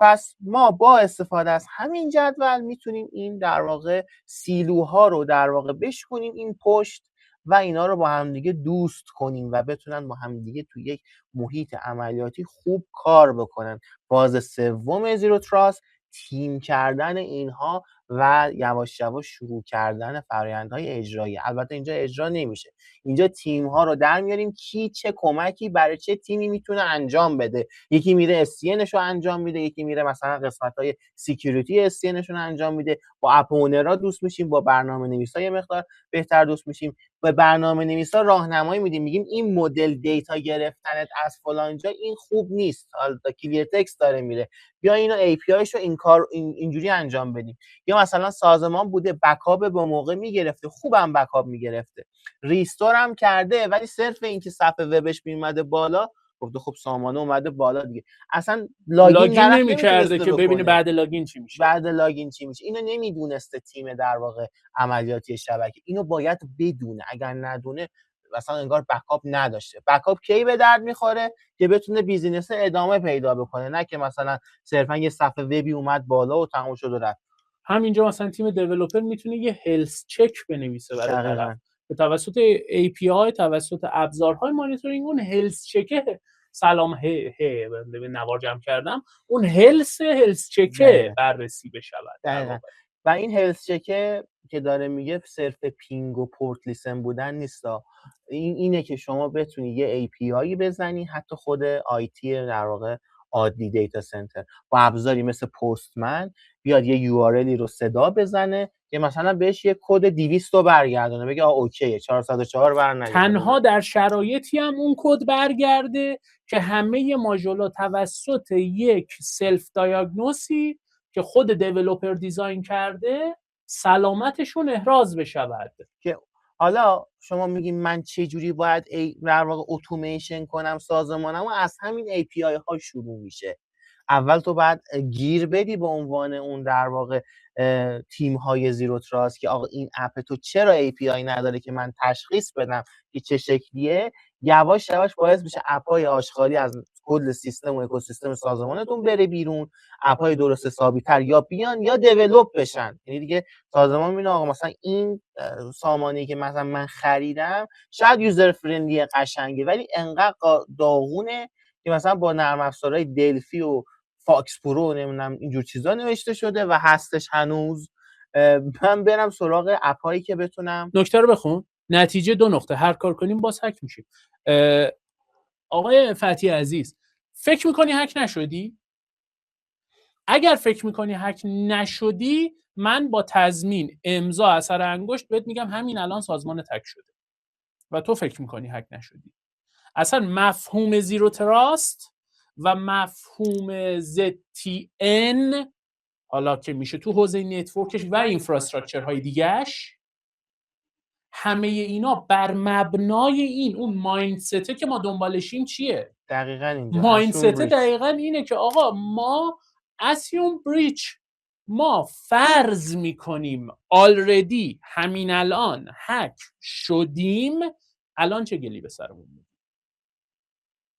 که طرف اگر زده 200 تا سرور دارم، هر 200 تا رو با هم به گل نشونه، 5 تاش به گل بشینه، من بتونم اون 5 تا رو برگردونم. در غیر این صورت کل 200 تا بره که خب فاتحه هم خونده است دیگه، مسلمه هر کی باشه میگه فاتحه هم خونده است.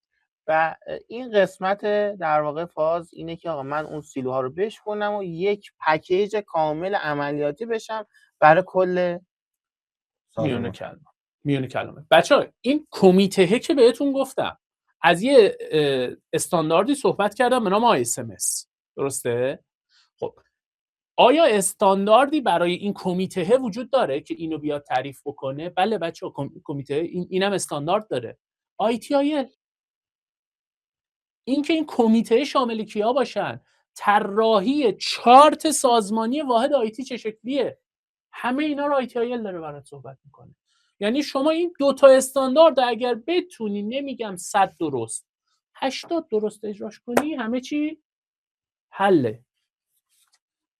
خب فاز چهارم طراحی مونه دیگه می‌ریم عملیات‌تر شناسایی کردیم، اپامون رو در آوردیم، حالا بعد بیایم اینفورس کنیم و تصمیم بگیریم که چجوری این اینفورس رو بکنیم، ایست-وستامون رو طراحی کنیم که چجوری می‌خوایم انجام بدیم و بعد در نهایت همون بیایم پالیسی از کد رو پیاده سازی کنیم که این API این شکلی باشه، اینجوری آپدیت باشه، اینجوری باشه، اینجوری باشه و بیاد در واقع طراحی رو روی عملیاتیمون رو کاغذ بیاریم که بگیم آقا من قراره از این که فلت هستش، فلت به معنای صرفا توی ویلن بودن نیست، ممکنه شما 50 تا ویلن داشته باشی ولی رسما فلت باشه، یا مثلا توی یه ویلن 50 تا سرویس مهم مثلا قرار گرفته، همون میشه یه فلت. از این فلت در بیام و میکرو سگمنتیشن رو پیاده سازی کنم که بلاست رادیوس هم رو کوچیک کنم، نه که حذف کنم، حذف که نمیشه. خب پس فاز چهارم دیگه قسمت‌های خیلی فنی‌تر داستان میشه. اینجا هم داریم میگیم آقا در واقع PEP و PDP چیه، اینا رو زودتر میگم که به قسمت عملیاتی برسیم.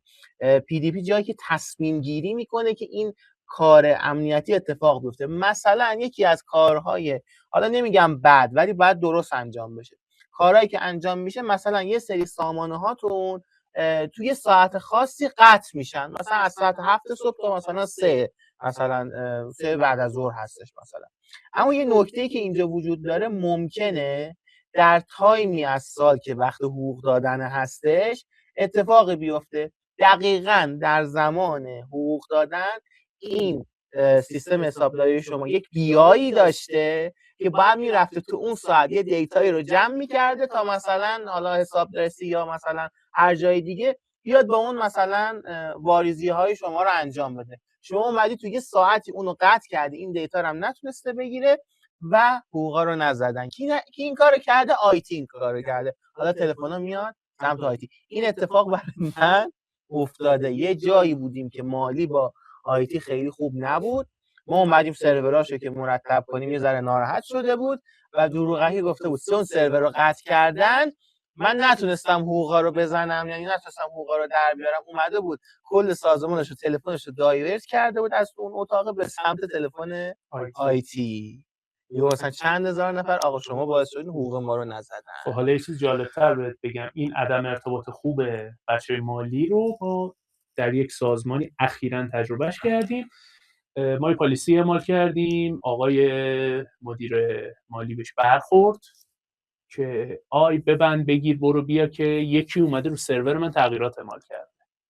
کی بوده؟ غلط کرده، من فلانش میکنم، فوشو بعد بیرا. گفتیم آقا ما بودیم، ما سرویس آنر اصلا منم، تو داری از سرویس من استفاده میکنی، تو که تعیین نمیکنی من چه پالیسی داشته باشم چه نداشته باشم. و قشنگترین اتفاقی که افتاد این بود که این بابا گفت باش، بلند شد رفت یه مالی هم دیگه، مالی هم پول دارم، بلند شد رفت یه جی 10 پلاس خرید برای خودش. داشتم براتم توضیح میدادم، 24 تا هارد دیسک روش، از این 24 تا 2 تا رید 1 برای او اس، 22 تا رید 5 انجام داد. کی براش اینو انجام داد؟ اون شرکت معظم مالی. و توی چند هفته گذشته که داشتیم باشون گپ میزدیم، اتفاقا مجبور شد اون آقای مدیر مالی مغرور تشریف بیاره دفتر مدیر عملیات آیتی بشینه، بیاد التماس کنه آقا جون مادرت گلی به سر ما بگیر، آب قطع شده. چه اتفاقی افتاده؟ 2 تا دیسک همزمان فیل شده زیر اون رید 5. 22 تا دیسک رید 5 2 تا دیسکش فیل شده. حالا بیا به این بابا توضیح بده که چرا 22 تا رو اصلا نباید از اول رید 5 میکردی. خب اینجاست که اون مقاومت، پوینت مقاومت توسط این تیم شکسته میشه. تیم عملیات میاد بهش میگه تو غلط کردی، همچین سرویسی داشتی، از این به بعد سرورتو میدم بچه‌ها بزنن زیر بغلشون دعواتم بکنن. اینجا که اووردن ما کانفیگ میکنیم، ما تعیین میکنیم که شما چی داشته باشیم، ما تعیین میکنیم که اون شرکت ارائه دهنده خدماتی رفتی نرم افزار مالی رو خریدی چجوری بیاد سرویس بده. پولشو کی میده؟ تو میدی. وظیفته که پولش رو پرداخت بکنی. و بعضی وقتا بله این سیلوها و جزیره ها متاسفانه باید اینجوری شکسته بشه که آقا آیتی یه قسمت مهم سازمانه، در واقع خیلی فرقی بعضی وقتا با خود اون حراسته نداره، چون همه در واقع دیتا سازمان رو قرار نگه داره. پس ما باید بهشون اطمینان کنیم و نه که نظارتشون نکنیم، نظارت بکنیم ولی اطمینان کنیم که آقا این امنیت رو براتونم پیاده سازی کنم. و قاعدتا پیاده سازی زیرو تراست درد داره. چرا درد داره؟ نه به خاطر الزاما سختی کار، باید تحمل یک سری قحطی ها و یک سری پرنده رو بکنیم تا وقتی که این بخواد کامل پیاده سازی بشه و در واقع قرار بگیره داخل سازمان، ممکنه یه ساعت‌های بیشتر بمونیم داخل سازمان، ممکنه اصلا نریم خونه حتی توی سری قسمت‌ها تا این بیاد پیاده سازی بشه. ما مهمترین چیز این نیستش که پیاده سازی شد تماما، نه، این یه چرخه داره که آخر اون باید اتفاق بیفته از بابت آنالیز کردن در واقع فرآیندها. نه که مثلا من خب امروز زیروتراست رو کامل پیاده سازی کردم ولی خب دیگه نظارتش نمی‌کنم، هی داره سامانه اضافه میشه. پس این یه نکته مهمه. باز دوباره اینم ماتریکس خودشو داره دیگه، جزئیاتش نمیرم که چون می‌خوایم عملیاتی پیاده سازی کنیم. یه مثال رو، مهمترین قسمت از این 6 فاز پنجمه که اون در واقع مدیرهای اصلی سازمان که هیچ چیزی از در واقع آیتی نمیفهمن رو بیایم چیکار بکنیم؟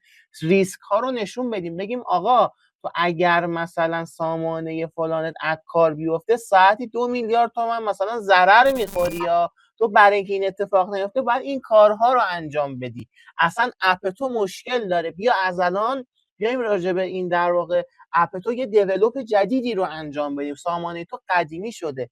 من سامانه های همین الان داخل کشور میشناسم که رو اقتصاد کشور تاثیر دارن، اما مثلا خیلی قدیمی، هنوز با نرم افزار اون کلاینت قدیمی مثلا مال 20 سال پیش داره کار میکنه. من باید اون رو بیام نشون بدم به بالا دستی، بگم آقای فلانی این اپ تو اگر از کار بیفته این ریسک ها رو خواهد داشت، اگر نکنی چند میلیارد تومان ضرر می‌خوری. خیلی راحت تموم شد رفت. و تو این فاز 5 من باید بیام اینها رو نشون بدم. من تا اینجا باید دست پر برم.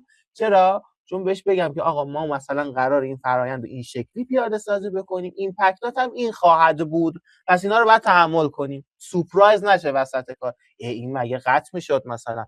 و خیلی وقتا مدیرای کسب و کار اسم سامانه هاتون هم درست حسابی نمیدونن، تو یوآرشون ذخیره شده دارن مثلا نامه‌نگاریشون رو میکنن. شما موظفین به عنوان آیتی و اون فناوری اطلاعات مدیر ارشدتون بیاد اینها رو در واقع با هم دیگه با اون جمع کردن اون تیم بیاد به مدیرای کسب و کار نشون بده که یه همچین کاری رو می‌خوایم بکنیم، این همه فاز داره، این شکلی داره، اینقدر هم هزینه داره، فاز به فاز تا ما بتونیم در واقع این رو پیاده سازی بکنیم. و در نهایت در فاز ششم پیاده سازی میکنیم، مانیتور میکنیم و دوباره ریپیت میکنیم این داستانمون تا دیگه بعدش دیگه ساده تره دیگه، چون یه بار شما پیاده سازی کردی فقط باید اینها رو دائم مانیتور کنی که این فرآیند همیشه قراره تکرار بشه. حالا ما میخوایم الان چیکار کنیم؟ بیایم یه بخشی کوچیکی از این داستان رو براتون پیاده سازی بکنیم که ببینیم با یک سری چیزهای ساده هم از پیاده سازی هاردنینگ ویچوالیزیشنتون و از همه مهمتر اکتیو دایرکتوریتون و در نهایت بکاپ میتونیم یه هاردنینگ خوب رو داشته باشیم که بتونیم خودمون رو از یه سری مصیبت ها تا حد زیادی نجات بدیم. بسیار خب دوستان، با توجه به من عذرخواهی میکنم یکی بچه نوری مطابق SMS اینجا باید بر اساس اهداف سازمان و ریسک کلی BIA در بیاد باید ارائه بدیم. بله خب دقیقاً چیزی که میفرمایید کاملا درست هستش، مطابق اهداف سازمان و ریسک‌های کلی که برامون وجود داره. خب میگم دیگه این نقطه ضعف SMS ایرانیزو شده اون دوتا وندور. خب خیلی کاری نداریم دیگه، یه کاری نکنیم که بعدا بر ما شر بشه.